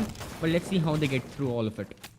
Well, something that I've really liked is the presence of Cade increasing, especially in the games that we are seeing. Because earlier, Cade was basically just seen as a player that you, as an operator, as a matter of fact, that you could use to deny hatches, and people would just throw the Cade Electroclaw onto a hatch and call it a day. But right now, the way that teams have started using Cade is to get reinforced walls and hatches, especially like right now, we are seeing UG as well as Kira did yesterday, where a Cade charge on inside Moto is used to deny the Moto hatch as well as one of the church walls, and then a simple mute jammer is able to do that for the other two walls in church. So Cade's usage and as well as his utility usage has certainly gone up since we have started seeing these players, as it looks like MrcZ will have to deal with an impact trick that comes out as EX7 will use his impact grenade to get rid of X-Kairos, but it seems like Hibana is just going to use another set to get the hatch open. So that is something that we have seen a lot of teams do, especially when they expect an impact trick coming in. They most of the times do like to just use all three of Hibana's X-Kairos to get the hatch open. You can impact trick it twice, but you cannot do it again and again, as Sparko will be eating a little bit of damage, but MI7 with a clean kill onto Sandy inside Dirt Tunnel. That's not an angle that you will be seeing with the holographic on the SMG11, as Maker has made his way down blue, but the SMG11 on the mute is going to be there to get rid of Maker. Doctor will get the kill onto Sparko as the plant is already going down. So a 2v4 clutch will have to come in. EX7 will get spotted, and so will Beat, as Hasib and MI7 have a clean line of sight onto the last two remaining defenders of UG, and that will be the end for UG in this particular round, as Mercenaries will reduce the round differential to just one. From the looks of it, at least in this one specific map, in this one specific matchup, Church and Arsenal is not at all a defender favored objective right now. While MrcZ were playing, they chose Church and Arsenal as their bomb site thrice, and 2 out of those 3 times UG ended up winning while they were attacking. Right now, UG chose it as their first objective, and boom, MrcZ ended up winning. So it's again something, maybe these teams have intensely prepared against Church and Arsenal takes, no matter if it's elaborate roams or if it's the total setup that UG went for in this case. No matter what it is, teams are extremely prepared, and this is something that can be said not just for MrcZ and UG, but for Kira, Monkas, L2K as well. Each and every team that we saw play in the closed qualifiers. But apart from that, this is the grand finals. Only 2 teams remain out of the 8 in total, and those two are UG and MrcZ. So we'll be seeing Church and Arsenal once again. It's going to be the pick of Union Gaming. They are defending first. Did not have the best of times defending here previously in the previous round, and let's see if they can change things for the better for their side in this case or not. But mainly, I would still say it looks like the same setup. I don't think, yes, there has been, okay, so only this time Sparko is playing the Goyo instead of the Cade, and EX7 is playing the Cade. So a few changes here and there, but in theory it looks like the same setup. They don't have any information denial right now, except for that they have more and more utility and area denial, with Sparko playing the Goyo, and of course the Melusi being played by Beat as well. So one thing that I would like to point out is the fact that you said that Church Arsenal does not seem to be a defender-sided site anymore. I think it's just down to the fact that because Basement on Clubhouse has been such a defender-sided site for such a long time, that the attackers have kind of gotten used to deal with it, and they've just made strats, and possibly the attacking side of the strategies has gone further than what the Church Arsenal ones have gone. So I think that happens with every single map, because if you think about it, initially when the Clubhouse rework came in, Basement, actually before the rework came in, Basement was the strongest side on Clubhouse. But once the rework came in, a lot of teams started to default to the cache and CCTV side. But over time, it changed again and came in. So I think that every single site that becomes really strong on a particular map is there for a certain amount of time before the attacking meta really develops and understands how to attack it. As Beat will take a lot of damage, but he will do the same for Hasib, I believe, who will take a little bit more damage. I'm not really certain where that happened from, but Hasib and Beat are going to be one bullet away from being taken out for this round, as the Melusi and Sledge both have a lot of utility for their team. Though Melusi does have a lot of passive utility, it is looking like Doctor is playing very aggressive. He's already down main stairs. He will be getting some shots onto the Cade, but it will not be enough to take him down, as Cade will be sitting on 75 HP, but Doctor will be sitting on a lot lesser. EX7 will get stunned as well. If he goes in for this peak, he might just be able to get taken out. A nade comes in, it will not connect, as Hasib is also there to make sure that there is no way that the Cade is going out of the meeting room. But the impact trick is not going to work, as MI7 is ready for Beat to come in and is watching watching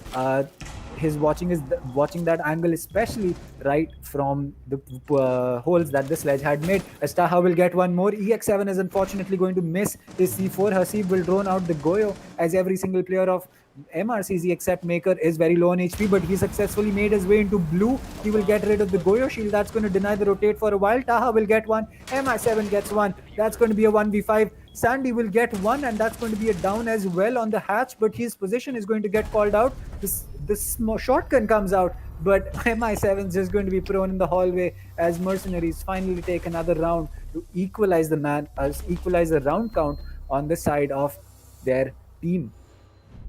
Yeah, once the split had happened and once the first half had ended, all of us were talking about how MrcZ, they would be in a little bit of a pickle right now, but they have completely turned that over its head, and now we are still on an equalized score, and now it's anyone's game. The fact that MrcZ have managed to win 2 rounds in Church and Arsenal shows that they're more than enough capable to win rounds on other objectives as well, and this theory will be tested just now. UG, they have chosen to play gym and bedroom, and like we were mentioning, UG really like playing this objective, especially when they are defending. So yeah, they're going to have different strats ready. They have not chosen a castle. Meanwhile, for MrcZ, it's going to be another similar hold. The only difference is this time Doctor's playing the Ashe, not the Zofia. But otherwise as well, attackers, they have a very clear motive, that is to destroy utility, push into the objective and get the kills. That's exactly what they did previously while they were attacking Church and Arsenal. And that's exactly what MrcZ will choose to do right now as well while they'll attack Gym and Bedroom. So apart from that, it's all down to Union Gaming for them to defend. Yesterday, they went for a very interesting defense, a vertical extension defense against Kita Esports.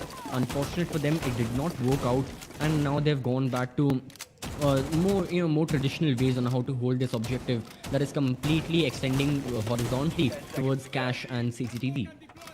Well, yes, they will certainly have to do that, because, again, a relatively weaker site compared to Cache as well as Basement. So they will have to make sure that they use a lot more utility and use it very smartly, because if they do not do that, taking map control towards the side of Cache as well as towards the jacuzzi wall is not going to be a problem for MrcZ, especially because they do have 2 grenades coming in from the side of Hasib, as Sandy looks to go in for a spawn peak. I believe his position has been known, as 2 players are going to be coming in towards him. Yes, Doctor on the Ashe is going to get rid of Sandy. That is a huge kill, because Goyo with your C4 is going to be off the board, and UG will be on the back foot from the get-go in this round. I think UG, they tried to catch the to catch the attackers of MrcZ off guard. They wanted to make them think that, okay, all of them are playing horizontally, all of them will have people playing on second floor as well, and they tried to be sneaky with Sandy playing towards first floor kitchen, just trying to catch the remaining attackers off guard. The same theory is being applied with EX7 as well. All the attackers, they think that each and every person is on second floor, so they can take easy first floor control, but that isn't the case. So let's see if EX7 can get more kills, or let's see if he ends with the same fate that Sandy ended with, which is an unfortunate and untimely death.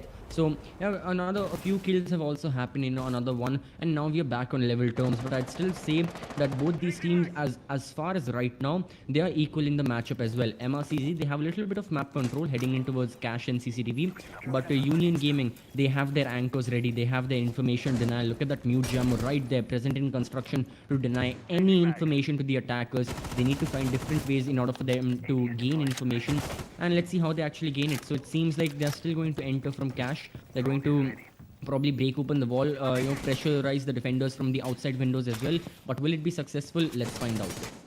Well, something that I see again in UG Strat is that they've given up cache side control completely. But something that I saw them do really well on in the August major was that they baited the players into taking that map control, as EX7 will do exactly that. He will get rid of Doctor, and that will be Ash off the board. So UG having a man advantage right now. And this is exactly what I was talking about. They give map control on the side of Cash, and then they have a roamer downstairs, which in the August majors was again EX7 on the Pulse. This time it was EX7 on the Valkyrie. So doing exactly that, but Jittery going in for a peak that was not needed, as MI7 will find his head with the Type 89. The ACOG's going to give him much better accuracy with that thin of an angle compared to holographic. But Sparko is going to take Jittery's position right away. With just 13 seconds left on the board, the push will have to come in, as Beat will miss a lot of shots with the SMG11, and the Ace will capitalize on it. EX7 gets a double kill. He will get rid of MI7, but right now it's a 2v1 with 2 seconds on the board, and that will not be something that Taha will be able to make do with, because EX7 with the MPX will get a headshot, and that will be UG taking another round. Yeah, now they're the ones in the lead. After a few rounds of MRCZ domination, UG seem to have the lead, and now they can extend the lead further. They have chosen CCTV and Cash, an objective we haven't seen played out from their side. And well, now's the time for MRCZ as well to shine, because if MRCZ get this win, then I would say they will secure map point for their side. Yes, match point for their side.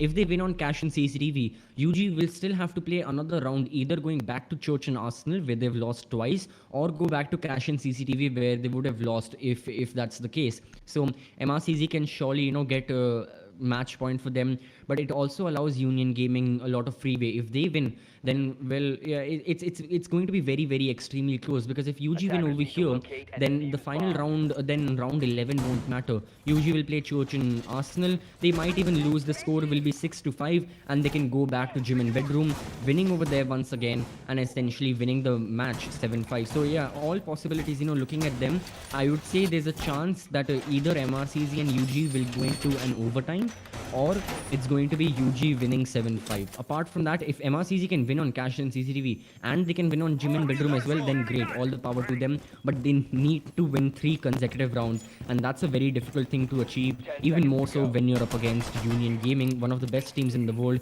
and one of the best teams on Clubhouse as well. Well, yes, as that cage charge from Sparko is extremely smart. Again, something that we have seen in the Latin Pro League already. It gets you control of the construction as well as logi walls. So again, as I said, Cade being used perfectly, especially when he has had a lot of playtime. Maker will put down a claimer for the garage run out, so that no player is getting so comfortable that he is able to run out of garage and possibly look to get some free picks onto your CCTV wall. So with 2.5 minutes of the board, this seems to be a split push coming in again towards the side of construction as well as CC wall. So I believe that this is going to be MRCZ looking to get control towards Logi. Jittery will be crossing his way in front of the sauna wall. He will get spotted. He will take some damage from the sledge on the jacuzzi wall. His position inside Logi is going to be known, but he will still get Doctor off the board, and that will be a huge kill. Jittery is still alive somehow at 50 HP. He has not yet been refragged, as Doctor will drop an NS in chat, as Taha will also get taken out by Jittery. Finally, Jittery getting taken out by Hasib, but the Jaeger has already done his job. He's taken out the hard breacher of Taha as well as the Zofia of Doctor, as Jittery is just really happy with the shot that he pulled. As a thank you drops in chat, so that really shows us the mutual respect that these players have for each other. Certainly so. And we still have another roamer, the roamer from the previous round, EX7, just sneaking by on basement and first floor, hoping to catch even more and more attackers off guard further and further down the line in this round. But meanwhile, for the attacking side, they need to gain side control right now. They need to kill the anchors. It's a tough job, even more tougher with Beat playing such an aggressive angle. Mute jammers are present to deny any information to the attackers into the objective and into construction as well. Again, Maker, he had no information that Beat was playing over here, and now he's put in a down but not out state. The pressure on Sledge is being put as well. Hibana comes to the rescue from bedroom, but it seems like Union Gaming are looking very good in this round, although those things might just change in an instant. Well, yes, they can certainly change in an instant, as right now this will have to be a 1v3 clutch. Make it a 1v2, as Maker is still down on the floor. Hasib will be outside CC window, and yep, that will not be easy for MrcZ to go in for. Hasib is looking to get Maker up on his feet so that he will have them equal man split, but right now the HP advantage is certainly going to be in the favor of Union Gaming with EX7 and Sandy both on full HP. Hasib is looking to go in for the rotate, but the bar camp will spot this and the information will get relayed. Maker is just a single bullet away from getting taken out, because this time he will not be able to go into a down but not out stage, as he has already been there once and will be on 20 HP. So Hasib has made his way up red. He will be looking to make his way into cash. Will he be able to do something, as both Maker and Hasib are looking to help get 1-1 frag each, as Maker will get one kill onto EX7, but it looks like the time is what will get Union Gaming to get the win, as Melusi was the last player to fall, but Union Gaming will get that round. They will sit on match point right now with the score of 6-4. And once again, it was very good effort that came in from Hasib to, rotate all the way from construction to red stairs and try and catch the defenders off guard. He did a near perfect job, but unfortunately time was not included in that perfection, and well, time ran out. Time costed MrcZ another round, and time has costed MrcZ match point. So in order for MrcZ to win, they need to win in order for MrcZ to try and win Clubhouse, they need to win 2 consecutive rounds. It's a feat that has been achieved. Most recently, it is a feat that has been achieved by Union Gaming as well. Yesterday, they turned Villa 6-2 to a 7-8 against Kira Esports. So it's surely possible, and since UG has done it, I am certain that MrcZ can also pull it off. We are going to Church in Arsenal, and looking at it statistically, I believe MrcZ have a good chance of winning this objective. They won on round 7 and 8 while they were attacking over here. They have a chance. I'm certain they'll win here as well, although it will be the next round that's going to be important, because UG can take gym and bedroom once again as the objective, and over there UG played brilliantly. They completely decimated the attack and the execute that came in from mercenaries. And yeah, MrcZ's their biggest fear will be that a similar situation will be caused on gym and bedroom once again. So before we head on to gym and bedroom in round 12, let's look at round 11 right now. The attack phase is about to begin. UG, they still have a few roamers roaming near the objective, and they still have a few players outside the objective, and let's see how MrcZ counters that. Well, something that I seriously love about UG's playstyle is the diversity that they bring. No 2 rounds are the same from them. They could be hard roaming one setup, they could be turtling one, and on the other round they would just be having a complete fallback. So Maker is looking to get droned into garage so that they can take control towards blue. So this kind of points towards kitchen hatch as well, or maybe even a dirt and blue side push, because if Mercenaries is looking to get blue control so early, they might be looking to capitalize, but Maker will get down, but he in turn is going to get rid of Jittery. So a big kill.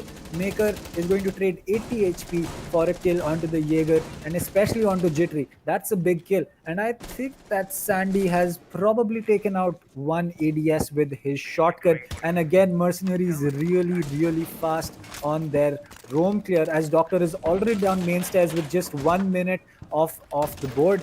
This is huge, because right now with the man advantage, Mercenaries will have a lot of time to do the soft destruction that they need on the side of kitchen as well as kitchen hallway, and that will allow them to push Union Gaming into spots where they are not able to hold on to either the hatch drop or possibly toss a C4 onto default or any plant that they are trying to do. And not just the man advantage, but the time as well that mercenaries have. I mean, still half the round is remaining, and they have so much map control. Like you mentioned, there's so many, entries, methods of entries that they can establish. Whether it's the kitchen hatch, main hallway, even a dirt push with so much time remaining is extremely plausible and possible from mercenaries. All that needs to happen is a few more kills, and they need to get map control as well. MI7 on this hand, yeah, it doesn't look like he'll be the one getting the kills. He has been tagged severely by Beat. The impact trick goes off successfully, and now MrcZ, they will spend a lot of time and utility opening this kitchen hatch. So Beat, he's ready with the impact grenade. Sledge, I believe he should hold the angles as well in order to look for Melusi and in order to try and kill him. Oh, there it is. Melusi has been tagged severely. It's a very, very difficult situation, a very concentrated situation near the kitchen hatch right now. Beat goes down, frag grenades going off, but the priority for MrcZ should be to open the kitchen hatch, and well, that priority is successful.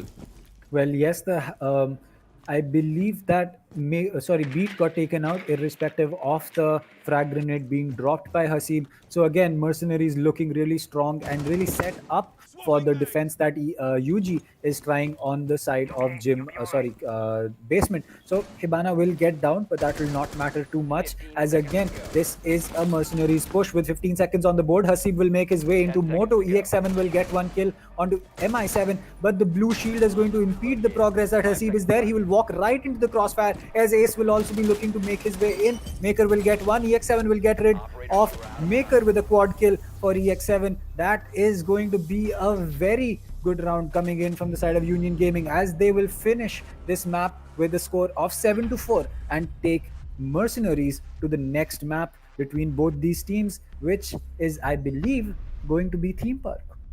It will be, and theme parks also map. We'll talk about theme park, once we start over there as well. But I'd say, yeah, Clubhouse so far has been a very good journey for both these teams. Even better going for Union Gaming, since they've completely overturned all the expectations they had heading into this. All of us expected MrcZ to win, looking at the previous results and looking at the past data. But no, Union Gaming shined, and they shined brightly. And now it's time for them to head into the next map. Mind you, in the grand total scheme of things, in the entire best of 5, MrcZ have 2 maps. They had one map already because they were in the upper brackets. That's a consulate default win. Then they won on the first map, Oregon. That means they're only one map away from winning the entire best of 5. Meanwhile, for Union Gaming, they only have one map, which we just saw right now, which was Clubhouse. So UG, in order for them to win the entire best of 5, they'll have to win 2 further maps, and it looks like MrcZ are also standing in their way. They won't provide this ability for UG to be achieved.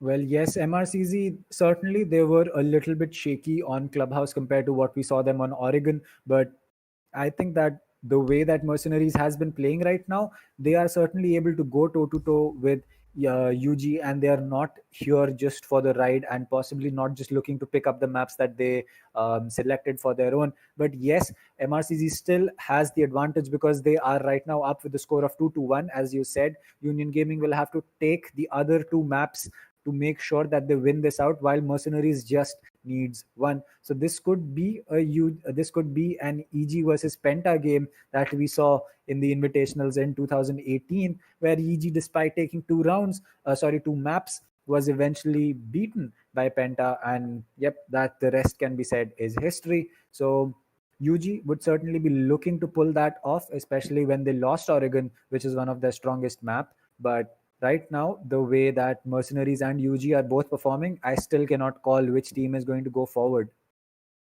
Certainly. And in order for all of us to find out which team is going forward, we'll have to look at Theme Park. But before we head into that map, we'll be taking a small break. We'll be right back. So stay tuned, keep watching. This has been Union Gaming versus MrcZ.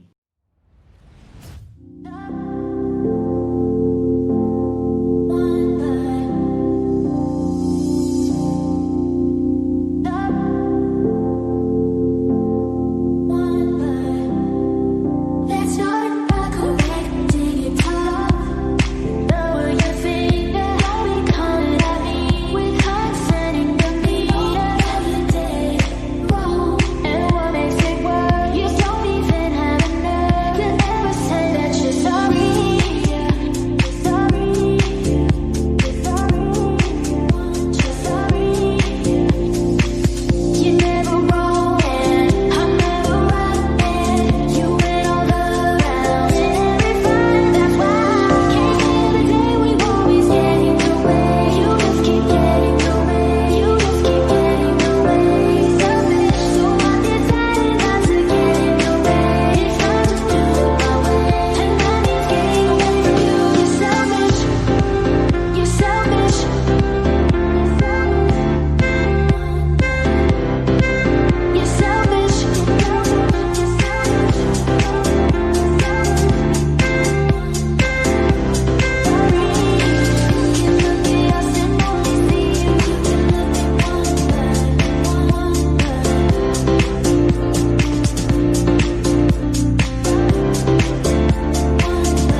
Welcome back everyone to MrcZ versus Union Gaming, the grand finals of the closed qualifiers. And now so far it's been a brilliant journey, not just this entire best of 5, but overall all the matches in closed qualifiers have been great. And that brings us here to the grand finals. Out of the total 8 teams that participated, 2 remain, and those 2 are MrcZ and UG. We've already seen 2 maps play out. Currently, thanks to MrcZ being in the upper bracket, they have another map lead. So in this best of 5, they have 2 maps under their board, meanwhile UG only have 1. And that brings us to map number 3, which is going to be Theme Park. And over here, yesterday we saw, UG play on Theme Park and they defeated Kira Esports. I'm not sure whether MrcZ have played Theme Park at all in the closed qualifiers. They might have, but as far as I remember, MrcZ had played Theme Park in the finals of the open qualifiers against L2K, and they ended up winning that 7-4. So both teams, good histories on this map.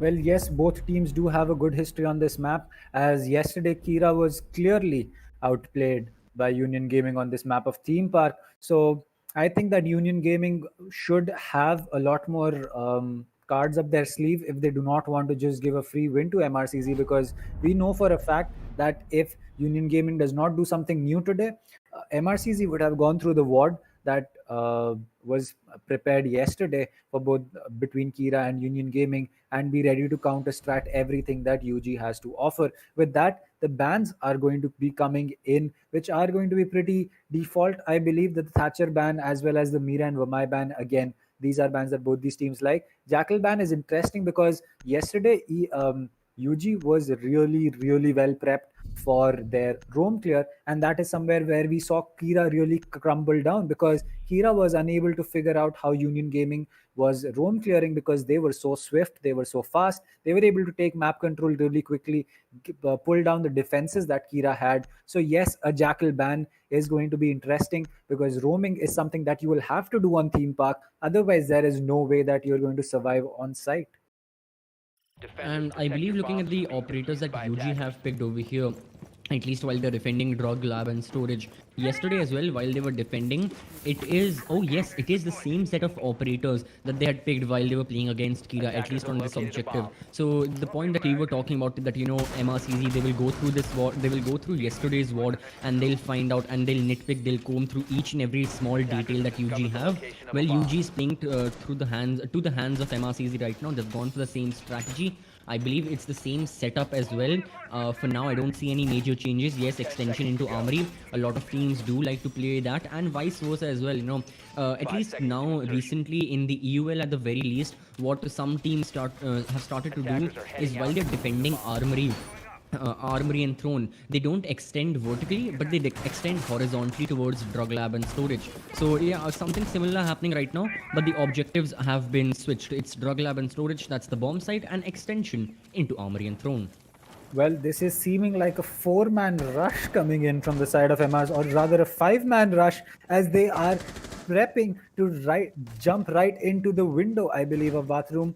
But as we speak about that, the players have diversified towards going to the drug window as well as the bathroom window. Sparko playing on the Frost is actually, it's going to be Beat who's going to get the first frag. That will be Hasib of the board. The Maverick is going to be a big kill, because now the yellow hallway walls are going to be a little bit safer for the defenders to anchor close to, as EX7 will make things again in their favor. He will spot the head of Maker as well, as MI7 and Maker are going to be on the receiving end of the 9mm bullets that this MPX has to offer.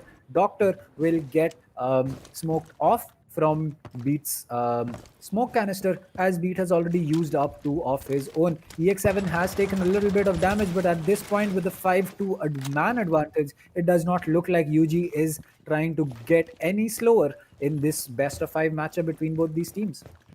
Yes, and the sheer, the speed at which these kills happened, by the time only 1 minute into the action phase had passed on, by the time it was only 2 minutes left on the clock, we were already, at least MrcZ were already down 3 men. So this shows the efficiency, and this shows, the quick wittiness that UG have in their arsenal right now. So they have a lot of tricks, MrcZ.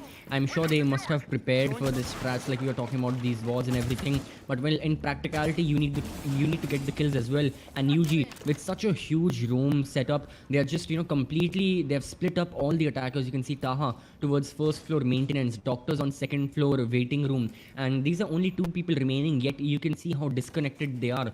Taha only now will he take control of armory side, and now he regroups with Doctor, but still the damage in the entire round has been done. MRCZ unfortunately will be losing the first round. It seems like that, and UG will surely not slip away now. Well, right now, one thing that I've certainly realized is the fact that if on theme park your roam clear does not come in perfectly, theme park is going to be one difficult map to take, especially on attack. And as we speak about that, Sparko's 9mm C1 or C9, I believe, is not going to be able to shoot fast enough, and that will be his demise on the hands of Taha. But Taha will get taken out as well, as so will Doctor, as EX7 and Jittery are going to take the last two frags. EX7 with a triple kill is going to be the man who makes sure that UG start off the game again on the front foot, and that is something that we have seen on every single map that we have seen right now. Oregon, first map goes to UG. Clubhouse, first round goes to UG on Oregon. The same thing happened on Clubhouse, and now the same thing on Theme Park. So I think that UG certainly likes to start things off with a bang, and let's hope they can maintain this momentum, because right now, if they're not able to do that, as we said again, MRCZ is just one map away. Yes, and yeah, for Union Gaming, since the previous map, it's been do or die for their side. On Clubhouse, they were able to close it out in favor. That brings them a little closer to the to the actual best of 5 and winning it. And well, at least from the start of it, from the looks of it right now, they're even an inch closer to winning the best of 5, and at least they have a lead on Theme Park right now. That's the biggest thing. Sure, yes, Union Gaming are defending first. Theme Park, statistically at the very least, it's a very attacker sided map. I'm not sure what sorry, I'm so sorry. Statistically, Theme Park. Yes. That was my point. It's a very defender-sided map, and hence for that reason, it will be very common that UG will end up getting probably 5, maybe even 6 rounds in their defense. However, it will be down to MRCZ. Will they be able to close this gap, or will they eventually succumb to the Union Gaming giants? Well, MRCZ is no less of a giant, because we know that they are equally capable of taking maps from the side of UG, despite UG having quite a bit of prowess on every single map that they like to go to. Theme Park right now, with the exclusion of Jackal, will make it a little difficult for Mercenaries to start the roam clear, because they will have to make sure that they're able to drone everything and not simply switch on the Inox that oh, that was unfortunate, as Jittery trying to go in for the wall bang will just end up giving his own position, as Maverick will capitalize on that, and that will be the end of the Jaeger. That's a huge kill. That will change things quite a bit in the favor of Mercenaries, but Maker getting taken out by Sparko is not going to help things for Mercenary as well, because right now, roam clearing is going to be a tough deal for Mercenaries, and with one less player to do it, and especially your entry fragger, Ash, it will be advantage Union Gaming right now. It surely will be. Union Gaming, they have their rumors still over here. Only 1 minute has passed off into the round, and yet we can see that each and every one of these players, they're playing towards second floor. Only now has EX7 fallen from second floor daycare. I believe he felt the pressure of Taha pushing in near the initiation area, and he's fallen off. So in favor of Mercenaries, though they have lost a few men, and well, there goes another one, as another one of their only hard breachers remaining out of the two. Hasib unfortunately dies. So now Mercenaries, they need this vertical pressure to work out. Doctor is present. He has used 2 of his breaching charges, but he needs to completely utilize those, get the kills, and eventually kill the anchors that are present in Union Gaming. Otherwise, it will be another round going in favor of UG. Meanwhile, for UG, all they need to do is stay strong, hold passive angles, and not over reveal yourself, and it will be a very jolly round for them. Well, yes, it will be. And right now, Mercenaries is struggling with roam clear, and that is exactly where the defensive side on Theme Park is really strong, because you have a lot of off-site rooms that are really close to site, so you can go in for a deep roam and then kind of just fall back to a shallow roam, and that is something which really works out on Theme Park, as MI7 will be holding a really strong angle, but he gets off it at the wrong time, as Beat is right next to him. This is going to be a big problem, but Beat is going to get a 1-to-1 trade with Taha right there, as this will be a 2v3 for MRCZ to clutch up, and as IQ will try to make his way into sight. This is not the push that you want uh, to be doing, especially on the attacker side, because throne room, if you do not have any wall open, which is right now the case, it can be a death trap just walking in. As Doctor has, irrespective of that, made his way in, but Sandy with the MP7 is going to get to the MP7. Sorry, MP5. My bad. Is actually turned out to be quite a buff for Melusi, because especially with the angled grip and the recoil controllability, the stability that this gun offers, Melusi has become one really strong anchor. Yes, I think even with the fire rate of the MP5, it's quite well, and we just saw it being used to near perfection in the hands of Sandy. So yeah, another round going to Union Gaming, and all of us know why UG are winning these rounds. Their roam, it's very well. Even though on Clubhouse we saw that sometimes having roamers too much dedicated into one specific area or too much playing offside can be a little bit of a problem, especially if the attackers just push into the objective, and especially they kill all the anchors and make your roamers play after plan. But over here that's not the case, all thanks to, well, first of all, the breach denial, the information denial, that everything is present for Union Gaming. And then, well, of course, we have all the roamers playing on first floor, playing in drug. Even if people fall back, even, well, take the example of EX7. Early in the round, near the 2 minute 15 something mark, he was playing by daycare, then he fell back to first floor, went via arcade towards drug lab, and then he started playing over there as well. So it shows that even if mercenaries clear out XYZ part of the map, UG still have a lot of opportunities for roaming, and well, they exploit all those opportunities to their fullest of advantages, and it's showing why UG are winning those, have won these 2 rounds, and it certainly is looking like they'll be winning even more rounds as we head on to round 3, possibly even 4, 5, all the defense rounds. As far as now, right now, seeing how good UG are defending, I can make an assumption that UG will win 6 rounds, all 6 rounds in the defense. I don't know about 6 rounds coming in from the side of UG, because MRCZ will slowly catch on to what UG is trying to do. And yes, I think that it will still be advantage UG for defense at least, but it should change. So I am going to go in for a 5-round advantage for UG once the split comes in. So yes, that can be something that might change, might be true, might not be true. But right now, Doctor will have to face a lot of angles with shields and footholds that have been made by UG. So a very, very strong offsite anchor setup coming in from the side of Union Gaming over here. Mercenaries will have to really make sure that they're able to get to burn all the utility that is there, especially offered by all the Jaeger ADSs, as well as the Goyo shields and the smoke shield. So this is going to be interesting to see how mercenaries will be looking to use their utility for this, because right now, if they do not get rid of these shields, there's no way that mercenaries is even going to get an inch closer to site. We are talking about the shield meta on Oregon and even on Clubhouse, how it plays a very crucial role, and it plays a crucial role and a very influential role here as well. So you can see all these shields really helping out the players in Union Gaming. They can play safely behind it. Their fraggers, they don't need to fear about anything. They can peek wide, much like how Jittery is doing, and no matter what, they'll end up winning the round. So, there goes, it's a down onto Hassan, but Jittery gets the kill. He peeks wide, he downs another one. Second kill comes in. Oh, unfortunately, third has been stopped, but the damage has been done. Oof. That right there is the reason that Jittery and Jaeger, I believe, were developed in the same lab. Jittery is not human. Like the crosshair placement, the peak, the pre-fire, everything was picture perfect. As Sandy will join the action as well, he will get rid of MI7. So the Zofia that was not able to be taken out by the Jaeger is going to fall. But Maker and Doctor have something else in handy, as they will make things equal for mercenaries as well. So a 4v2 goes down to a 2v2 now, and it looks like mercenaries is looking to take this round as well.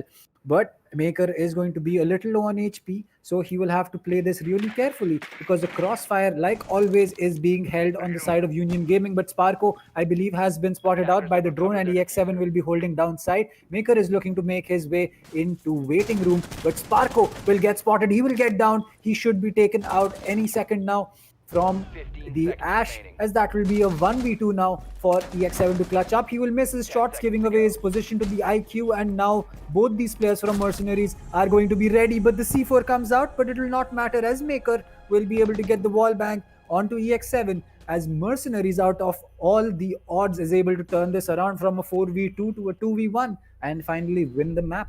Sorry, win the round. Yeah, I think I was wrong that, UG, they were certainly looking strong on rounds 1 and 2, but now they finally chose a second floor objective. They have been shut down by the side of MRCZ.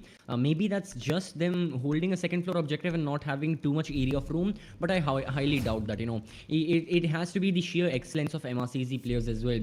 When the day was darkest, when the night was darkest for them, they were playing in a 4v2 like you mentioned. They still clutched it out, and both two of their players were alive till the last end, so they got 4 kills in total for their side, and it was absolutely brilliant. So yeah, credit where credit is due. MRCZ are really good at finding those kills and getting those frags as well for their team, and it shows why both these teams are the best in our region. So now we'll be going back to a known objective. We'll be going back to lab and storage. The previous time we saw this objective was in round 1, where UG ended up winning in near perfect manner. They only lost one person in the entire round. But let's see if MRCZ can change that. Now I think I'm thinking much like you as well, because now that MRCZ have, no, I wouldn't say figured it out, but they are just tiptoeing closer and closer to the actual strats and completely counter-stratting what UG has to offer. So at least for this round, I would say that MRCZ and UG, both of them have an equal chance of winning round 4. Well, yes, I think both have the equal. Yes, I agree with you that they have an equal chance of winning both. But I think that UG is certainly a team that has learned from what happened last round, especially because it was a round that they could have clearly taken. It was a 4v2 in their advantage, and 2 quick kills from Doctor and Maker were changed the way that map panned out. Sorry, that round panned out. I don't know why I keep messing around and map up, but. With that, again, MRCZ will have to start their roam clear procedures one more time. This time, it looks to be from a maintenance standpoint, as Drug is certainly a site that UG likes to go to. Daycare bunk, not so much, but again, sorry, initiation and office, not so much. But again, that could be simply down to the fact that UG just feels that Drug could be a stronger site for them to hold, since especially they won it the first time they went there. I think it even has to offer to in Clubhouse how both of us were talking about, more specifically, we were dealing with the Church and Arsenal issue that teams were losing over there in defense. So we were talking about how the attack has completely been changed and the attack has been revolutionized over there. And I think that might be the case in office initiation as well. Meanwhile, for drug lab and storage, it hasn't been seen. It has an objective that, well, we haven't seen much of theme park in general, but out of all the matches that we have seen, drug lab and storage is one of the, well, if not the fewest picked objective. And now UG are changing that. They are picking the objective, and well, they are certainly showcasing all of their potential over there and winning the rounds. So I think that's also one of the cases why they are much more comfortable defending drug lab and storage rather than office and initiation. I think it could also be down to the fact that all right, Hasib is going to get rid of Beat. Beat not really certain that there was a player on yellow, so that will be the smoke. And that's a huge kill. I have to agree, because the smoke playing behind Throne could be a big pain for the side of Mercenaries to get the plant down after opening Yellow Breach. But with that out of the way, I think one reason that UG really likes to go to drug lab is, I think, primarily down to two reasons. One being that they are allowed to extend their roam towards drug. As we speak about that, Doctor will get rid of Sandy, so one more player is going to get dropped, and Sparko will be the lone player that will be on a roam right now. His position is also known. I think that he's getting double droned. He will have to make sure that he's going to make his way out, but the footholds that he had made are going to play against him, as Jitri will get a trade for Doctor, but that is not going to be enough, as the player on yellow is there, as well as Mercenaries suddenly have figured out what UG is trying to do. The jump in from the IQ from Drug Lab is going to be what is eventually the end of EX7, as the G8 with its blazing fast fire rate, the damage, as well as the 50 round drum mag is going to be something that we know can go brr and take out the Valk very easily. Yeah.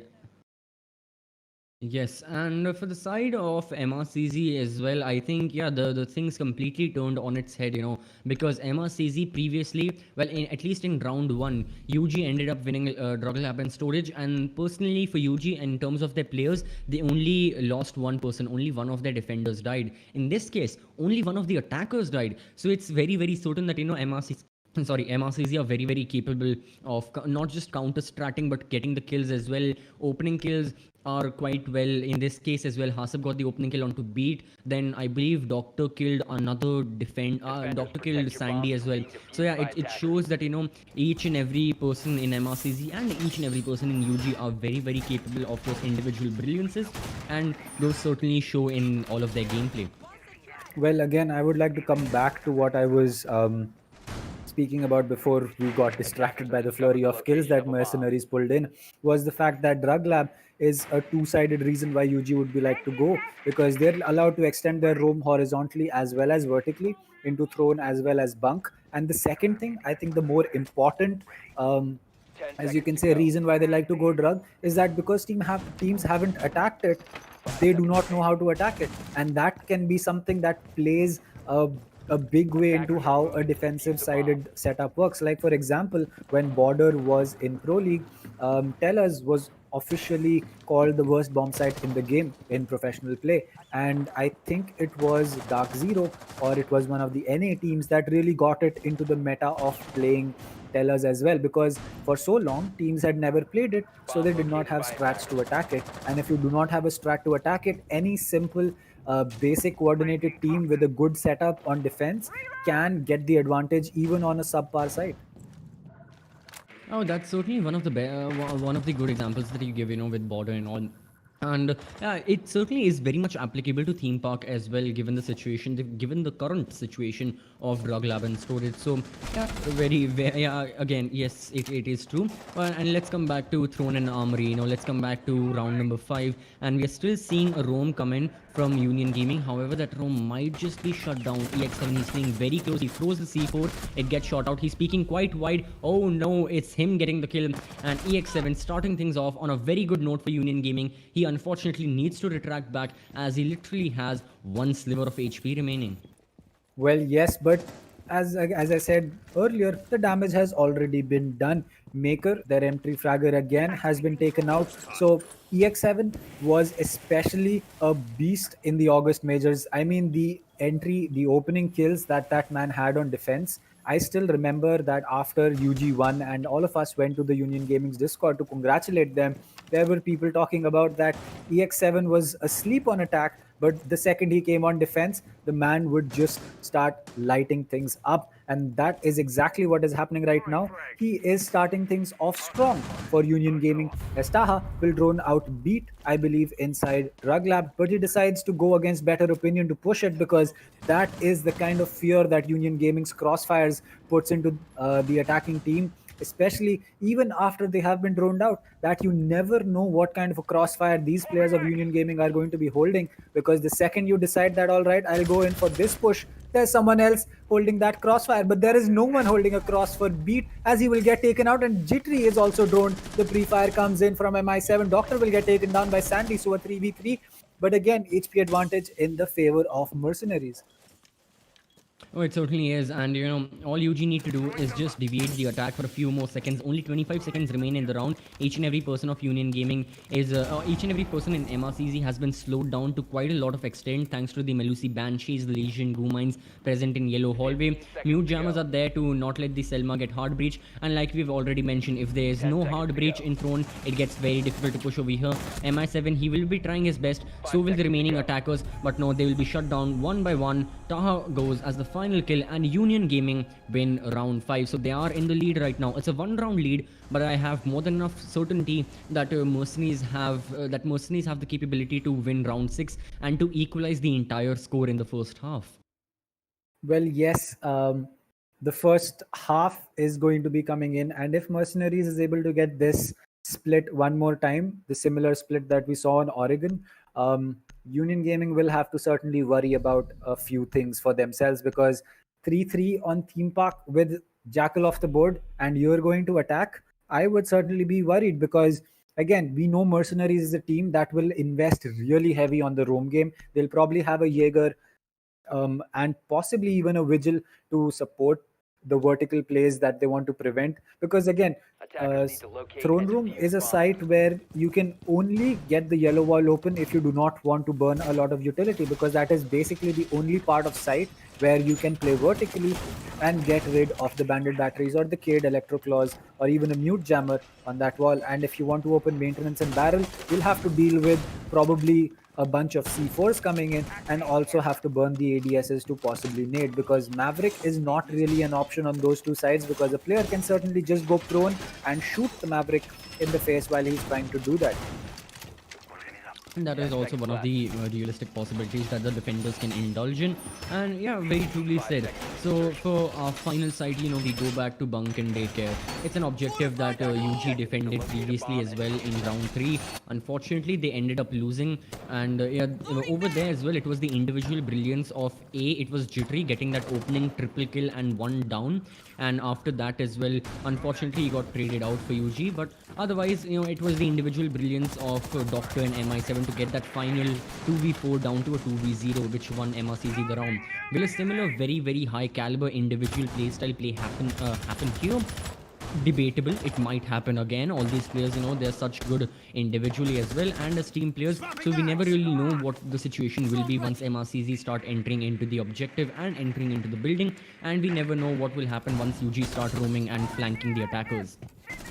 Well, yes, UG again, they will have to make sure that they take this round, because Maker is looking to change things. Again, ADSs have been spotted as Jittery will again be the first person to be hitting the ground, as Doctor on the Zofia will get rid of him. MI7 making sure that he is able to get some utility from downstairs. Sandy will get rid of Maker. That's going to be the MP5 again in action, but his shield, his cover has been taken out by, I believe, the Zofia concussion, by the Zofia impact grenade, or maybe even a frag grenade. No, that seems to be a Zofia impact grenade indeed. So Hasib again running the red dot, something that I have not seen a lot of players run, but Sparko will get concussed as Hasib is looking to make some lines of sight into the initiation room. So he will get hit with a little bit of splash damage, but EX7 holding on to these bullet holes could be extremely deadly, because any player walking into bathroom will possibly get their head taken off their body, because right now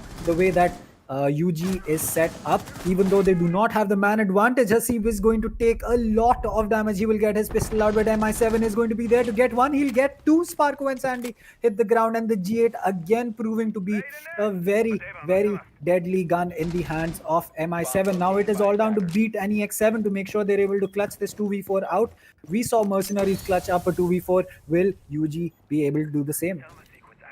Yeah, situations looks bleak for them, but it is in these bleak circumstances that players shine the most. The question is, like you said, will Beat and EX7 shine? Well, for now, they've been tagged pretty heavily. Beat, he needs to use even another one of his smoke canisters to further delay the attack. Or the flank comes in from EX7. A successful kill. He actually gets 2. Alright, so we didn't notice the third. And now Beat gets the one. So now a clutch is not only possible, but very, very likely for Union Gaming. 20 seconds remain. So, he's played the support all along for Mercenaries, and now he needs to get the kills. He's fulfilling the role of his fellow attackers, but can he fulfill the destiny that MrcZ has of winning the grand finals? Oh, he is there.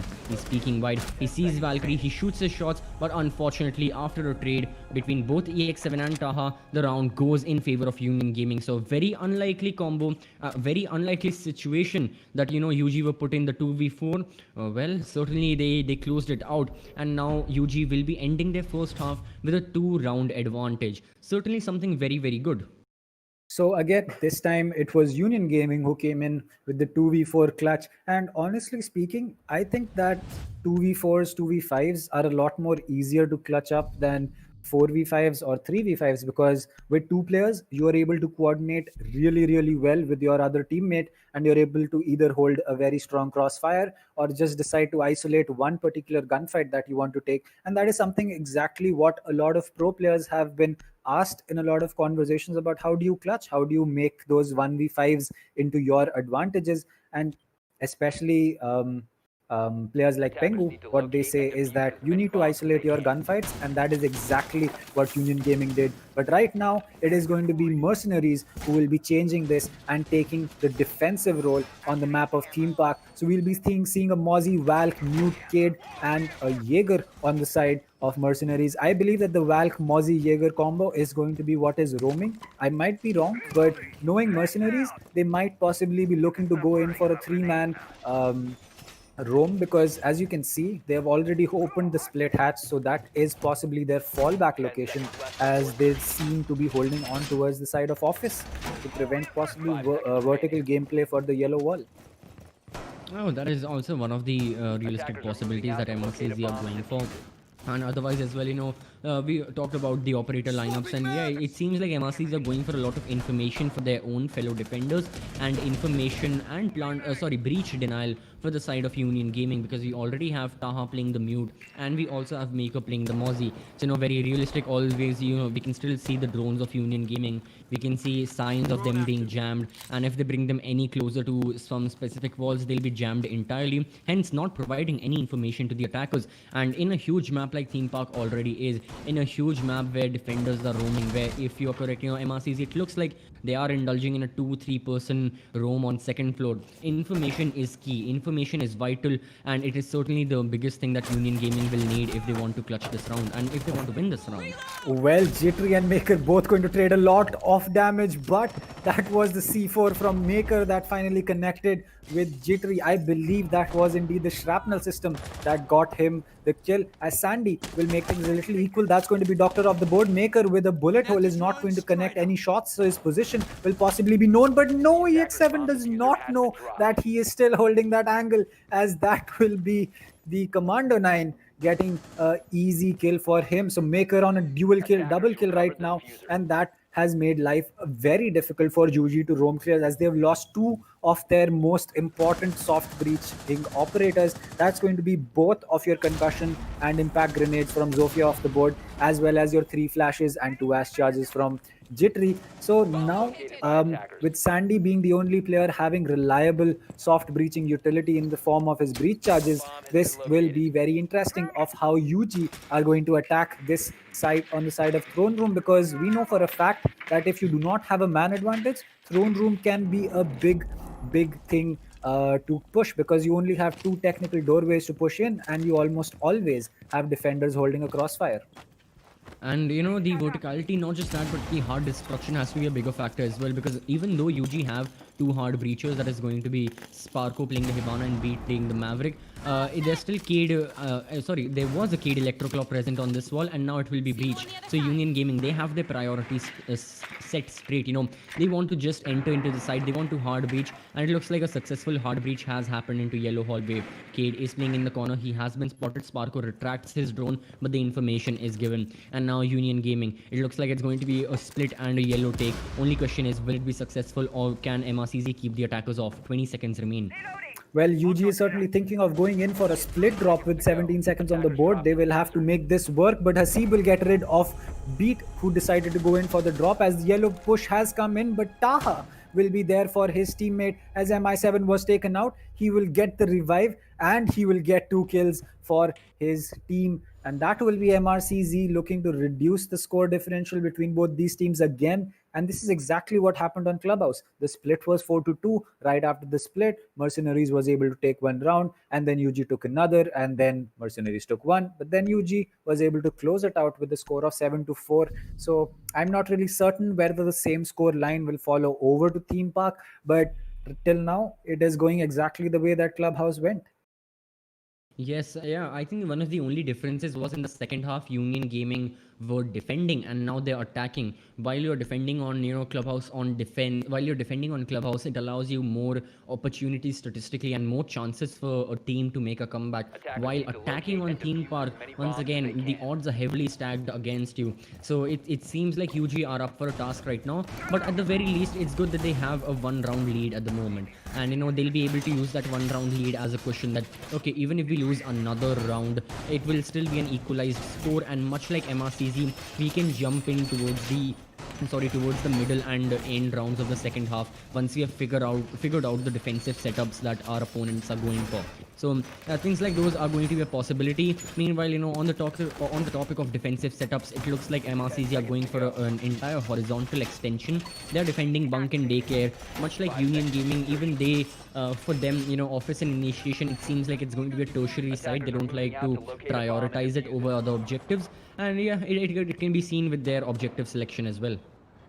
Well, yes, it does seem to be that case, as Hasib has asked for a rehost, but the round has already started, so this will be a rehost coming in after this round. It could be due to a possible sound bug or something, but right now, whatever be the case, Mercenaries will have to keep playing with that. So I'm really happy that this is in fact the first rehost that we've had to see in the matchup between both these teams, except the first, initial phases where we kind of messed up the sides. But MI7 with the C4 is going to get rid of Beat, as there actually has been a disconnection from MRCZ's side. My bad, I did not see that. But the scoreboard has been equalized, as I believe Beat was trying to open up the control room hatch with his Suri blowtorch. That did not work out so well for the man, as he was taken out quick and easy with the C4 that came in from the side of MI7.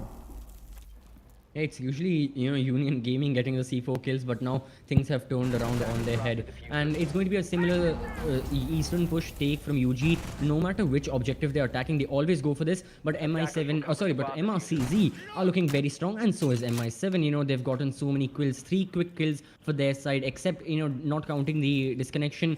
MRCZ have not lost a single person. Oh, there goes another for Union Gaming. Things are looking bleak for them right now. Sandy, he has the diffuser. He's tucked away in this corner in office, doesn't have a lot of room to breathe. His location is known. He's holding this very passive angle, and yeah, it seems like unless a very, very big miracle happens of 1v3, which are always difficult to pull off when you are comparing 2v3s and 2v4s, this is a much tougher situation given the HP that Sandy also has, and given the utility that he has, which almost unfortunately cannot be put to use in this scenario.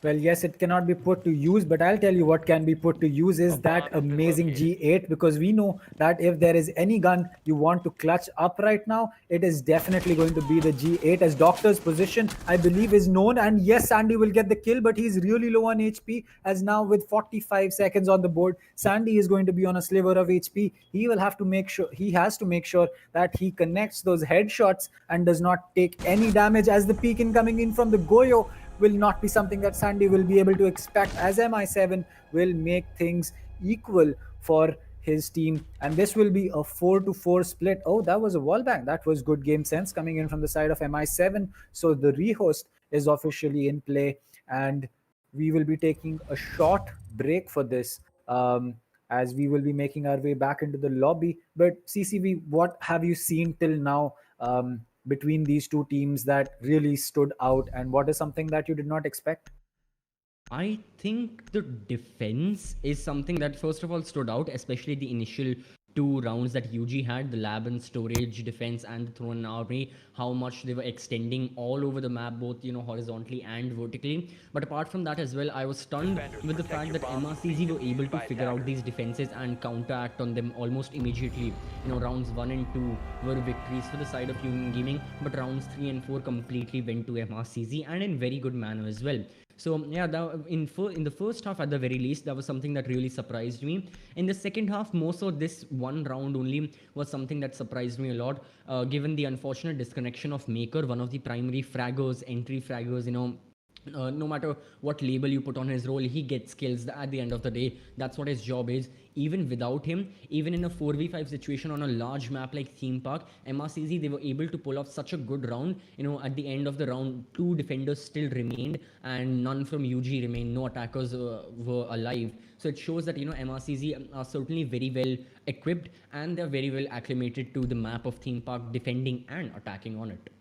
I think Theme Park also kind of plays into the playstyle that MRCZ has, because they are a team that likes aggression. They are a team that loves to roam heavy. They are a team that likes to play mainly on their fragging potential, because they have great fraggers in Maker, MI7. I mean, every single player on the side of MRCZ is a really good fragger, but with the Doctor, MI7, and Maker in that team, they are certainly a team that focuses more on their frag potential rather than the way that UG likes to play, a little bit more textbook, a little passive, making sure that they do everything, they check all the tick boxes that they have, and then go in for the execute. So I think Theme Park kind of plays into that because, again, as I said, if you do not roam clear properly on Theme Park, there is no way that you're going to beat down the defense that any team has to offer. So I think that MRCZ is certainly having that advantage, and especially the Jackal ban that came in, I believe that was from Mercenaries' MrcZ. side. They shot themselves in the foot on attack. They were only able to take 2 rounds, but they knew for a fact that Union Gaming will run the Jackal on their roam clear. And that was really smart counter banning from Mercenaries' side, because you know that if UG has intel, there is no way that you're going to be getting out of a 3 or even a 4-way crossfire that came in from their side. So with that, I think Mercenaries is right now having the advantage unless UG figures out a way to break down their roam game. And as of now, UG has had no answer, because even with a 4-man defense, MRCZ was able to finish it with a 3v0. So, yep, UG Yes. certainly has to pull up their socks. Oh, that's certainly the situation right now, and MRCs are looking oh so well on this map. Currently on theme park. So yeah, I think we've talked a lot about how MRCs have been playing. Even Union Gaming, at least on defense, they had similar ideologies with them choosing lab and storage as the objective. That was that was brilliant. That was very good. No team expected that, but MRCs still managed to counter it. Because in round one, lab storage was the objective. UG won that, very good. But in round 4, when lab storage was the objective again, MRCZ completely countered it. Only one person from MRCZ died, and everyone from UG died. So yeah, it meant that MRCZ won the round in very good manner and in a very efficient manner for their side. So I must have to say, no matter what objective it is, except for office and initiation, because out of the 8 rounds that we have seen so far in this matchup, both UG defending and both MRCs defending, we have not seen office and initiation even once. Now might be the chance, because at least on the defense of MRCZ, round 7 they went to Throne and Armory, victory for them. Round 8 they went to Bunk and Daycare, victory for them. Now round 9, will they choose the UG way? Will they go to lab and storage, or will they choose office and initiation? That's the bigger question that all of us have, and that's the question even UG will have, because there's no certainty as to which objective MRCZ will choose for this round. Well, I think that drug lab might not be on the table for MRCZ, simply down to the fact that UG really went out of their way to go to drug lab. I do not think that they are they do not look to be going to drug lab, because I guess they may not have prepped for it. So at least in my opinion, we will be going to an office and initiation defense coming in from the side of Mercenaries. But how things have panned out for Mercenaries, I think with the roam game that they have, if they certainly have prepped for drug lab, then I would really like to see their defense. Or maybe it could also be that they're just trying to hide it, and because their roam game is so strong and drug lab offers you a lot of possibilities of roaming, they might just want to hide some strategies for that, and it might just be a surprise for the other team. Certainly, that's the case, and for all of us to find out which objective it will be in round 9, we'll have to watch theme park. But before a short break, the rehost is still going on. Technical difficulties are there for MRCZ. So after this small quick break, we'll be right back. Stay tuned, keep watching.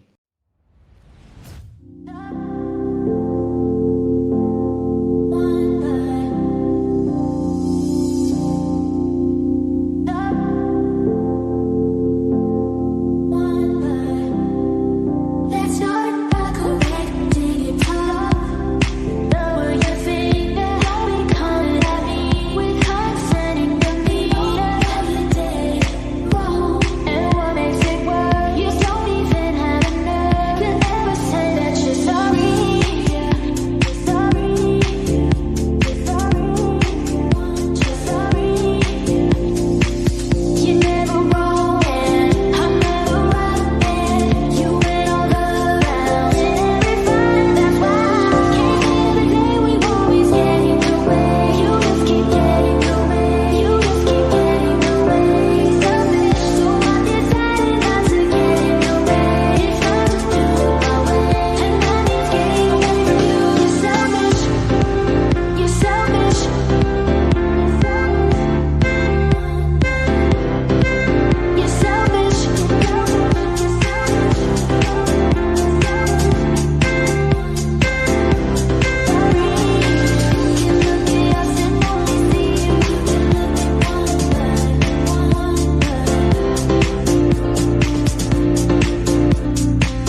All right, ladies and gentlemen. So we are back with the game between UG and Mercenaries, and right now the score is going to be 4-4 in no one's favor. The map score is going to be 2-1 in Mercenaries' favor, as the map of Theme Park will start right now. Mercenaries will be on defense after the split. They have taken two consecutive rounds, even a 4v5, where UG was unable to find the lock for was unable to find the key to the lock that MRCZ's defense is. So right now, CCV, how do you think that UG will be feeling, especially coming on to the back of a 4v5 round that they lost, that where they were only able to pick up one frag, and especially also the fact that Mercenaries is investing a lot in their roam setup, and UG does not seem to have an answer for that. I think Union Gaming, at least not from a strategical standpoint, deviating from that, at least psychologically, they'll be looking to just completely forget about the previous rounds, and the rounds they, I wouldn't say threw badly, but in the rounds they lost in a very very unfortunate manner, in an extreme case where the result that happened, like you mentioned, only one person dying in that 4v5 for MRCZ. Extreme measures like that should not happen, but yeah, unfortunately they still did. So I would still say that UG have a lot of opportunities to get back into the game. They are attacking on Theme Park. Yes, statistically it is not in their favor, but yesterday statistics did not entirely matter once UG were playing against Tira Esports. They were down two maps, but yet they clutched it out, and they went and they qualified for the major.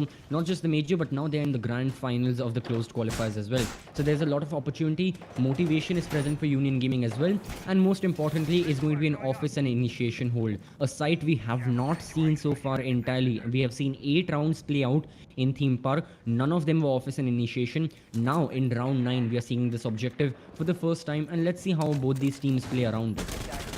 Well, yes, I think that right now the way Mercenaries, again a three-man roam, it can. I mean, it is working out for them, but I think that if UG figures out how this is happening, they will be able to break it down very, very easily, because UG is a team that thrives on intel. If you deprive UG of intel, they kind of struggle sometimes. But if you are able to if UG gets intel, then it's just a different ball game altogether, because UG, their comms are crystal clear. Their comms are always one step ahead of the other team, if you think about it. But again, they can only work if they have intel, and if they do not have intel, UG can be in a bit of a pit, and that is exactly what Mercenaries is doing right now. They are not giving their faces for UG to shoot some bullets onto. They are making sure that their shields and the line of sights that they make are what do the talking. Yes, all the utility is really helping out for MRCG, because it's not just the Valkyrie Black Guys, it's the mute jammers, the reinforcements, everything that's working against Union Gaming. Even though UG are attacking the anchors head on, they are not going for a roam clear and all. UG, much like their most standard attack, it's going to be an eastern take from them, coming from Cash, coming from Top Dragon, coming from security as well, and now they have taken control of all those areas. Now the only question that needs to be asked is taking control of the objective, and this is where they are struggling right now. We already see the first kill go in favor of Mercenaries as Taha picks up B. Let's see if there are more to follow or not. Well, more to follow are certainly there, as Jittery will also be taken out by her seed. And right now, UG is seeming to be on the receiving end of the juggernaut that MRCZ is, as Sparko will get one, but EX7 will get taken out by MI7 one more time. So MI7 is really having a great game on Theme Park, and so is MRCZ. Right now, Sparko has made his way in towards office. He will be looking to take landing control. He will also like to go in for the plant, but does he have enough cover for that? No, he will go against better opinion to unstick it, as IQ will spot the rotate that came in from Maker, but he will not be able to do anything. He will not shoot his first. And what? Well, hello, what was that? Sparko gets the turnaround, but MI7 will be able to get rid of Sparko, as Sandy will be in a 1v3 with 50 HP. He will get one. No, he will not, as Maker will get the clean headshot onto Sandy. The 416 out shooting the G8. That's not a sight that you see very often, but again, a headshot's a headshot in Siege, and that is how the game mechanics work. MRCZ 5-4 against UG on the map of Theme Park.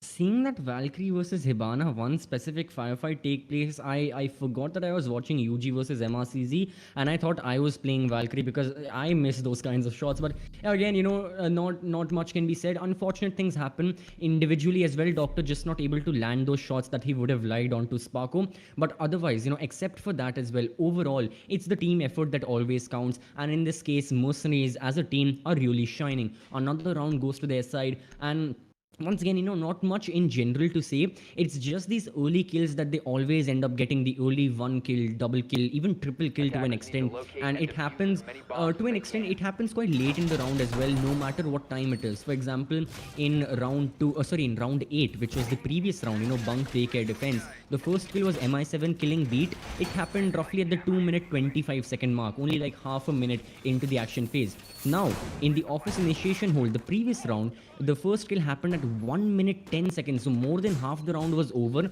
and then Taha killed Beat. So it shows that, no matter when the kill occurs, no matter at what time frame the kill occurs, MRCZ are still very, very good. They are quite solid as defenders, even as roamers or as anchors. That does not matter. What matters is them getting the kills is certainly a very, very big advantage to their side, as all in their defenses, all 3 rounds of MRCZ defense we have seen, MRCZ have been getting the opening kills in all 3 of them. Well, yes, and as we speak about that, Maker again proving why MRCZ is having a ball on defense on Theme Park. They're going to get rid of Jittery. Again, the Ash gone. That was the first frag that Maker picked up last time. That is also the first frag that he will pick up this time as well. The last time he was able to get rid of EX7 with with a bullet hole coming in from the cash wall. But this time it looks like those are not going to be something that he will be involving. But a C4 will be something that he will prep. He will go against better opinion to throw it. He will toss it. Will that get a kill? No, it will not. It will not do any damage. As well as the Lion scan comes out, some wall bangs are going to be coming in from his side. They will not connect. But right now, MRCZ is clearly in the driver's seat with a man advantage. Oh, unquestionably, they certainly are looking so well right now. Even right now, we can see the roam that's present, Maker, along with the Melusi Banshee. It really shows how much slowing down of the attack it is present. Not just the kills, not just the early kill that Maker got onto Jittery, but otherwise as well. In this case, it's going to be a different roamer that dies, but it still is there. The point still is there for Mercenaries that they have roamers present, and there it is. Taha, one of the anchors, gets the kill, and now it's going to be a firefight between IQ and Mozzie. Both of them, I believe, they are blissfully unaware of each other's presence over here. IQ peeks wide. IQ knew Mozzie was there thanks to the sound cue that she got once he went on his phone, but it won't matter. A flurry of kills happen, and we are still even Stevens. Both teams, Union Gaming and MRCZ, 3 people alive. Can we say that Maker died because he went on his iPhone at the wrong time? Don't text and drive. Don't text and play Siege. That is something that will not be happening, as Doctor will get rid of EX7. That's the lion of the board. A very good gun. The V308 is going to be off the charts for Union Gaming to use this time, as Sparko will be looking to spot the Melusi. He will get him. Doctor is going to fall. The amazing fire rate of the Type 89 coming in his hand, as right now UG does seem to have the advantage on the simple fact that they do have much better guns to take these gunfights with. But then again, if they do not connect their shots and MRCZ is able to do that, it will not matter whose gun is left standing, because we know, again, a headshot's a headshot, and whoever connects his shot is going to win the gunfight. Cade will get droned, as he will get rid of that drone as well. So Taha as well as MI7 are holding a very strong crossfire right now. They will have to make sure that UG is not given any kind of access to sight. It seems like UG is trying to go in for a throne plant because Sparko has opened up the barrel breach, but he will have to deal with 2 people. Taha will get rid of Sparko as his position will get spotted. He will take some damage. He will get rid of Taha, as well as MI7 is going to be prone in the corner, and Sandy is going to connect with MI7. Not the smartest positions to play, and that's a corner that every single player at this level would certainly check. And Sandy proving that again, he does check it. Cade prone in that corner had no fighting chance, because the second his leg was spotted, the G8 was going to rattle and shoot bullets at a speed that the AUG would specially not be able to keep up with. And that is Sandy proving why he is in UG. And again, 5-5, UG is not giving up without a firefight.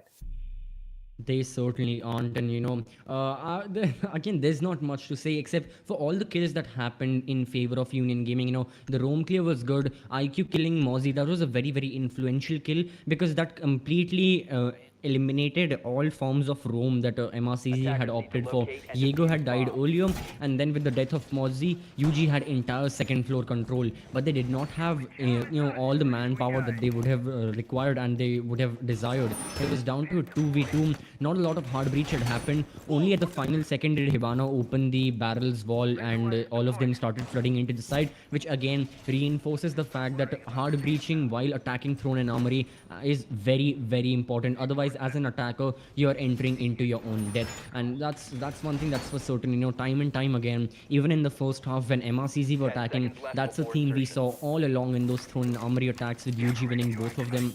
And that's something in this case that worked once again in favor of UG. Like you mentioned, both these teams equal apiece right now. 5-5 is the score, and MRCZ are once again going back to Throne and Armory. Okay, they are very hesitant to playing this objective. Well, it looks like Doctor will be using an impact grenade to get a line of sight onto the drug lab bathroom window. That will be something that might come into handy if the side of UG does not decide to drone out Cafe. Because if they do so and they are able to get their crossfires made, which they can do in an instant, there's no way that Legion will be coming out of I'm sorry, cafe, because there's only one door, there's no hatch for the Legion to rotate out of, and if you're stuck there, you're as good as dead. So Jittery is going to be on control room repel. He has been the opening kill for quite a bit of rounds. He looking to change that into getting the opening frag as the first line scan comes out. That will allow UG to make a push and possibly check if there is any rotation coming in from the side of Mercenaries, as Taha is holding a clean angle onto the break room window. He does not know that EX7 has changed his position and gone into maintenance. Jittery will be going prone and trying to pre-fire the spot that is right next to Furnace, a very common angle that can be pre-fired. Maker will get spotted on the drone as shots will rattle right next to him, but he is standing right next to a soft wall on the break room window. Sandy will spot the goo mine that was placed possibly as a sound cue for a C4, but right now UG has taken a lot of map control. Jittery is looking to make the push coming in, but the player on yellow will get his frag. That's going to be the Doctor of Legion, who did not get droned out inside Cafe and will make Union Gaming pay for that mistake.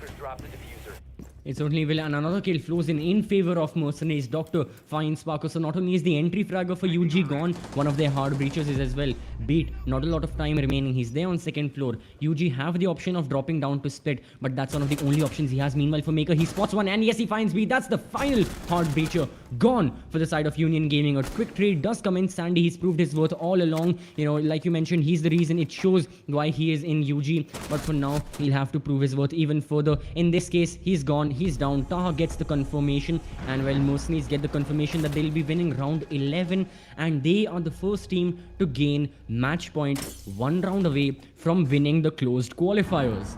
Well, that was a good shot coming in from Doctor, right on the head of EX7. Amazing crosshair and tracking from the player of Mercenaries. So now match point and series point for Mercenaries. If UG is unable to take this particular round, the last map will not matter. The map of Oregon will certainly matter, because right now Mercenaries is just one round away from winning the grand finals of the South Asia Nationals closed qualifier, and that will be a huge deal, because that will not only get them a little bit more, as you can say, moolah in their bank account, but it will be a big as you can say, morale boost for the side of Mercenaries, because they were 2-0 clean swept when they met in the August majors against Union Gaming. And as a matter of fact, the second map that both these teams played was on Theme Park, where I believe UG won 7-3 or 7-4. And you could see it in MrcZ's players' tweets, especially, that they were certainly not happy with the result that came in. And yep, so Mercenaries has certainly picked up their game on Theme Park and in general, because right now Union Gaming is struggling against them. So, even if we take the hypothetical, which I don't recommend, we just completely, say that MRCZ have won.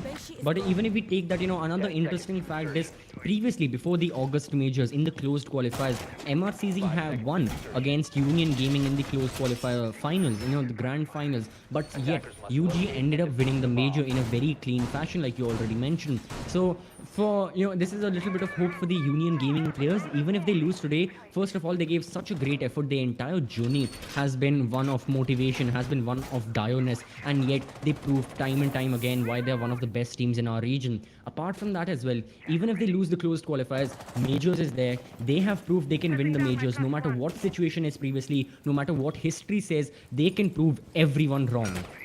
Well, yes, and right now this is indeed the best opportunity to do that. Literally one round away from proving that UG is no longer the top team in the region, and they are looking to take this spot from UG. They have had a lot of struggles doing this. I think that they were just a 1 or 2 month old squad when they got the second place in the in the August majors, and since then they have had a lot of time. They've stuck together, they've worked on their communication, they've worked in their interpersonal relationships, and that is certainly being shown on the field, because right now the way that UG, despite playing for 4 years, is facing problems against a team that is a certain number of months away, as Beat again will be trying to make some holes. But Taha last time was able to get the better of him, but this time the mute jammer is not placed in that position, and that is simply a bait. Taha, very smart mute jammer placement, as that will give them a lot of information, because right now the players of UG are uncertain where the mute jammer is,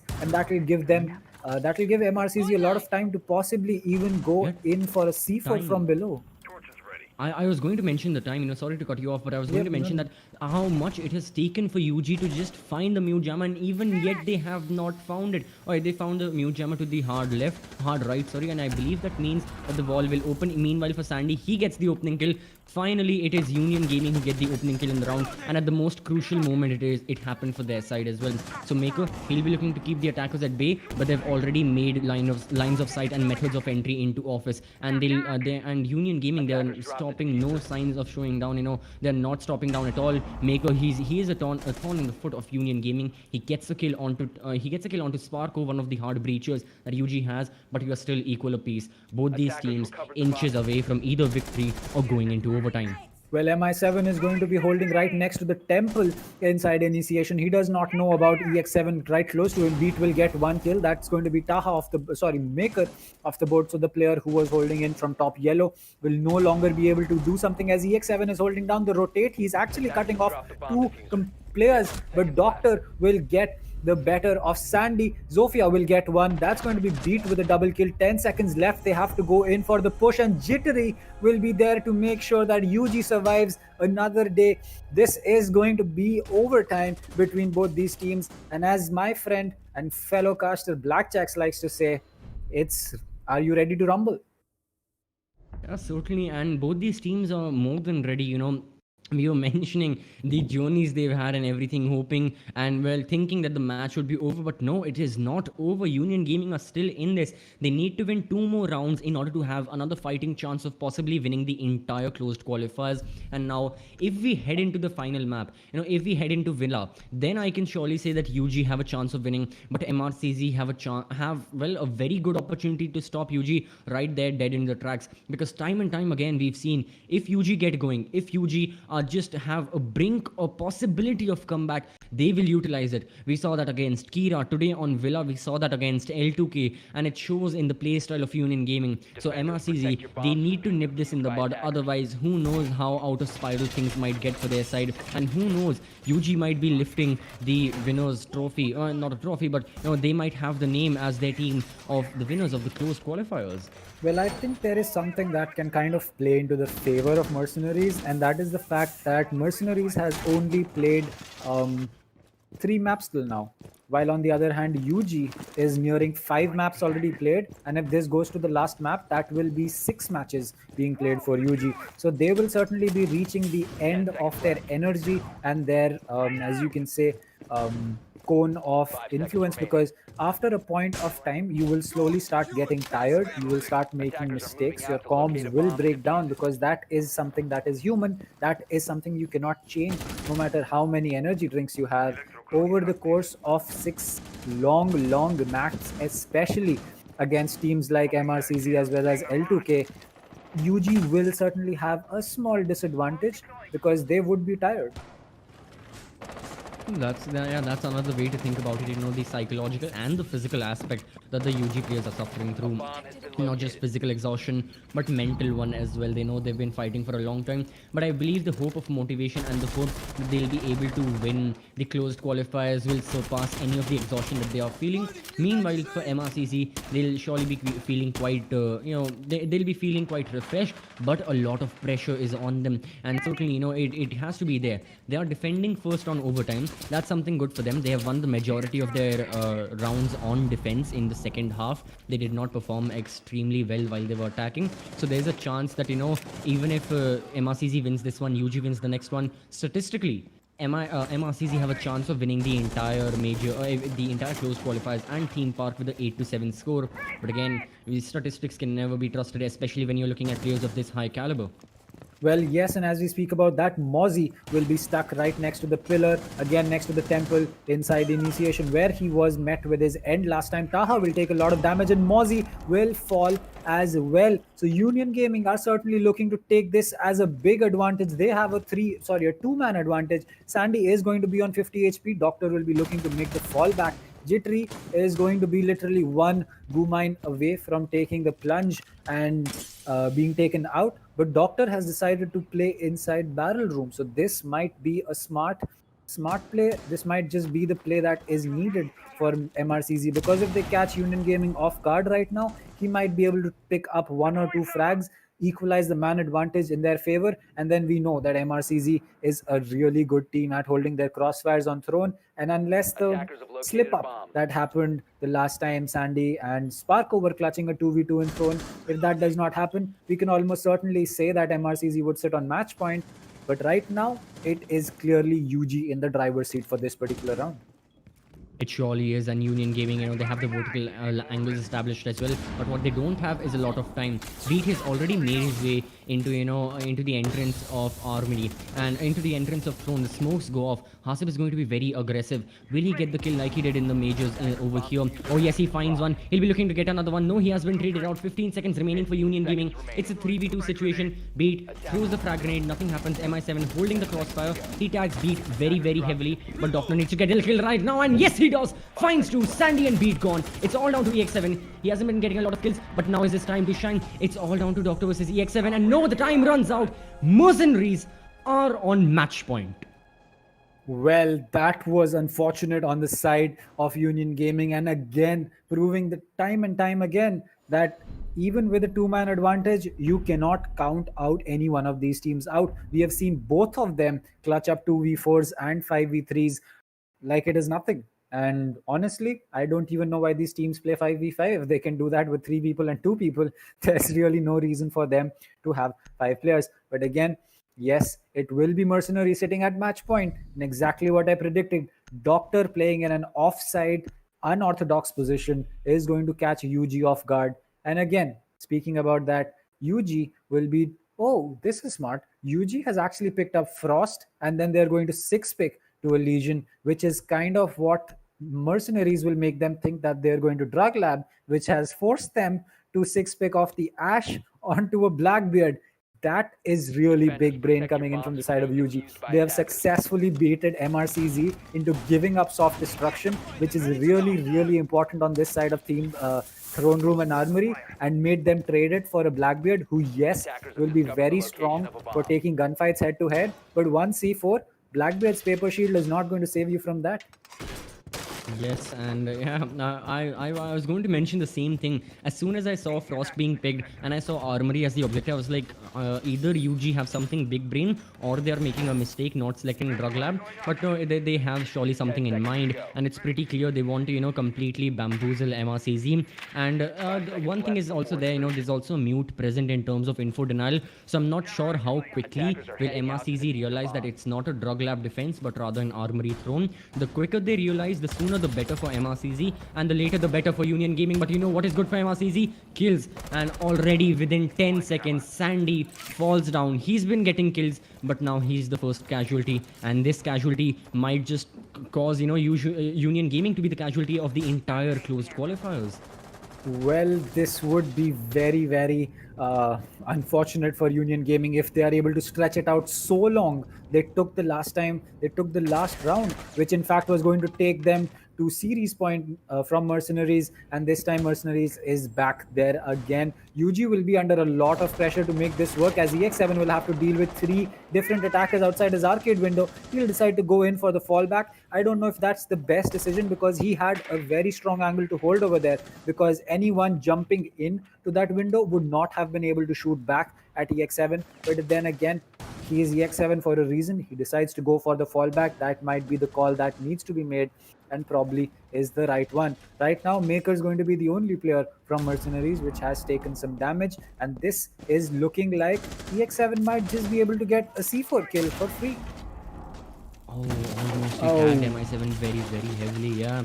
But no kill confirmed. Meanwhile, for the side of MRCZ, their attack is going strong. New jammers have been destroyed. That means they can breach in from yellow. And kills are going on as well. Haseb, he finds Jittery, one of the best fraggers in Union Gaming. It's now down to their support players. It's now down to Beat playing the mute. Sparko with the Legion. EX7, one of the best fraggers, like you've already mentioned. But can he frag Union Gaming out of this pickle that they are situated in right now? Or will MRCZ hail supreme? 1 minute and 15 seconds left. He's going for the flank. No one in barrels. He won't find anyone over here. Oh, he does. He sees the Blackbeard, and there he goes. Mako caught off guard. UG still in this one. Only a one-man disadvantage. Both these teams, they have clutched in even extremer situations. But it seems like, no, we surely don't know who will clutch this one round. well, yes, right now EX7 doing exactly what Doctor was doing in the last round, playing in an offside position. Hasib maybe has an idea that there is someone playing inside Drug Lab. If he does end up droning out the Legion, he will get the frag, and yes, that will be, sorry, Valk off the board, as Hasib will be there to make sure that Mercenaries are now 2 kills away, 30 seconds away from getting themselves the top spot. It will be all down to Sparko right now. Taha will be pushing split door. Beat will be holding on to that angle, but it will not matter, as Doctor will get the last 2 kills, and that will be Mercenaries, who are your closed qualifier champions. They will be beating Union Gaming with a score of 3-1 on the 4 maps that were played. The 3 maps that were played.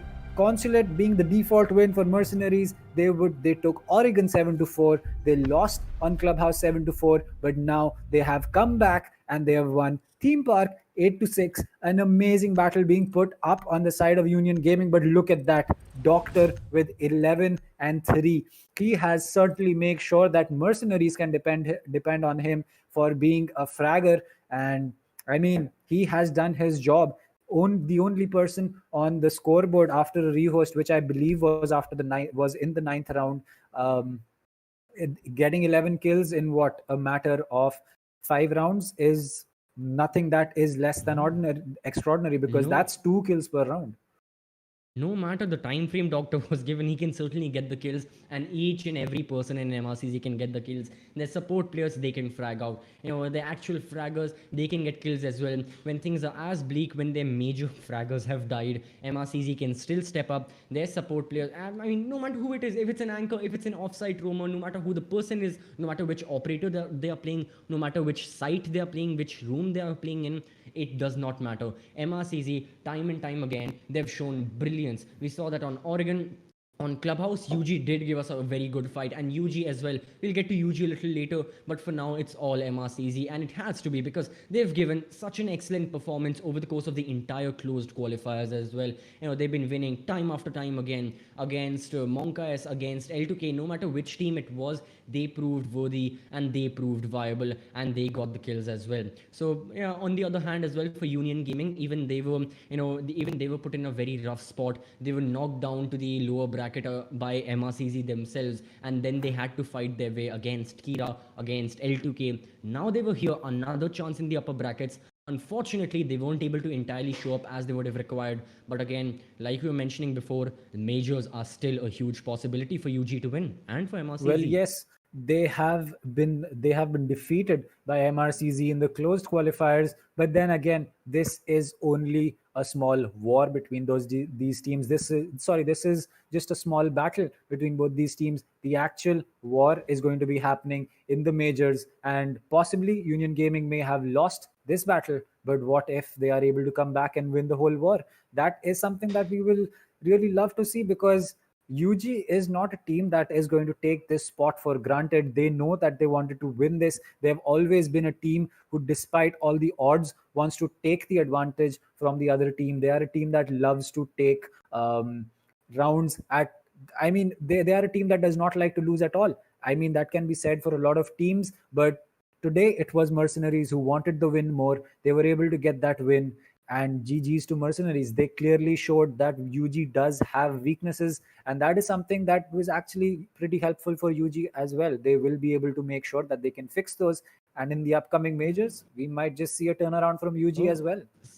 since we're talking about the majors as well, for anyone who doesn't know, today is the 25th of October, and now in the 25th of November, that is exactly 30 days after today, we'll see the Asia Pacific, more specifically the APAC South majors, where Monka S, where Union Gaming, where Live to Kill, and where Mercenaries will battle it out. So stay tuned. Unfortunately, our 3 days of enjoyment, our 3 days of the closed qualifiers now come to an end. We saw a great battle spanning out between all 8 of the teams, and now one team rules. That's going to be MRCZ. So this team and this closed qualifier comes to an end, but no, the war, like you mentioned, does not. And now the war is going to extend to another battlefield, which is going to be the November majors. Till then, November majors are, like I mentioned, a month away. Before that, these teams will be taking a break. They'll be going back to the drawing board. Each and every mistake that they made, whether it's their strategies, their gun skill, their positioning, no matter what it is, they'll be figuring out, they'll be improving, because like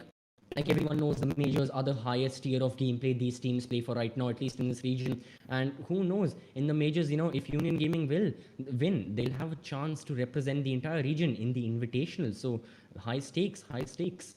Well, certainly high stakes, and I would say that probably this major is way more important for Union Gaming compared to MRCZ, simply down to the fact that they already have 275 SI points, and if they are indeed going to win the majors, they will be guaranteed a spot for the sixth invitational, and they will be the first team that will be representing the South Asian region at the global level at the SI Invitational 2021. But yes, even if they finish second, they will be getting SI points that will give them the chance to possibly feature themselves at SI. But then again, at that point of time, their fate to reach the SI will be in the hands of the other teams in the other regions of the globe. But yes, UG will be looking forward to the majors and making sure that they are able to come out on top of all the 4 teams that will be taking part in the majors. So yes, I think that UG has some things to work on. They have been shown that they do have an Achilles heel, and Mercenaries has just done that. Their prep was on point. They were able to make sure that they knew exactly where UG likes to play, how UG likes to play, and most importantly, they were able to find this soft spot in their defense and exploit it. Because right now, it certainly seems like UG, if UG is not able to do this in the majors, Mercenaries will be certainly looking to take the top spot from UG in this region. Yes, and very truly said. So now I believe it is time to end the stream. And a huge thank you to everyone in the audience for watching and sticking with us, over the course of these 3 days, streaming all the games between all 8 teams. A huge thank you to not just me and you, Dr. Dang, but all the other casters and each and every person in the production in the production scene involved, the admins, the observers, the hosts, no matter who it was. Huge thank you to them, especially a huge thank you to the teams to play and give such a great fight between each and every one, and to battle it out. Whether no matter which two teams were playing a game, it was very very exciting, and it was very suspenseful and pressurous as well. So without that, without any further ado, thank you everyone for watching. We'll meet you probably in the next close qualifiers. They're quite a long time after, but still stick around. If you liked all these teams that you're watching today, we've already mentioned they'll play in the November majors. Stick around for that. 25th of November. Keep your Twitch ready, keep YouTube ready, and make sure to tune into the R6 Esports channel. Well, till then, this is going to be me, Dr. Dang, and CCV signing off. It was great casting this, and as we said, we would like to thank everyone in the background. We may be the faces of this operation, but we cannot do it without the people in the background, and we would like to thank them for allowing us to do all of this, especially the players as well as you viewers, to make this happen in such a great way.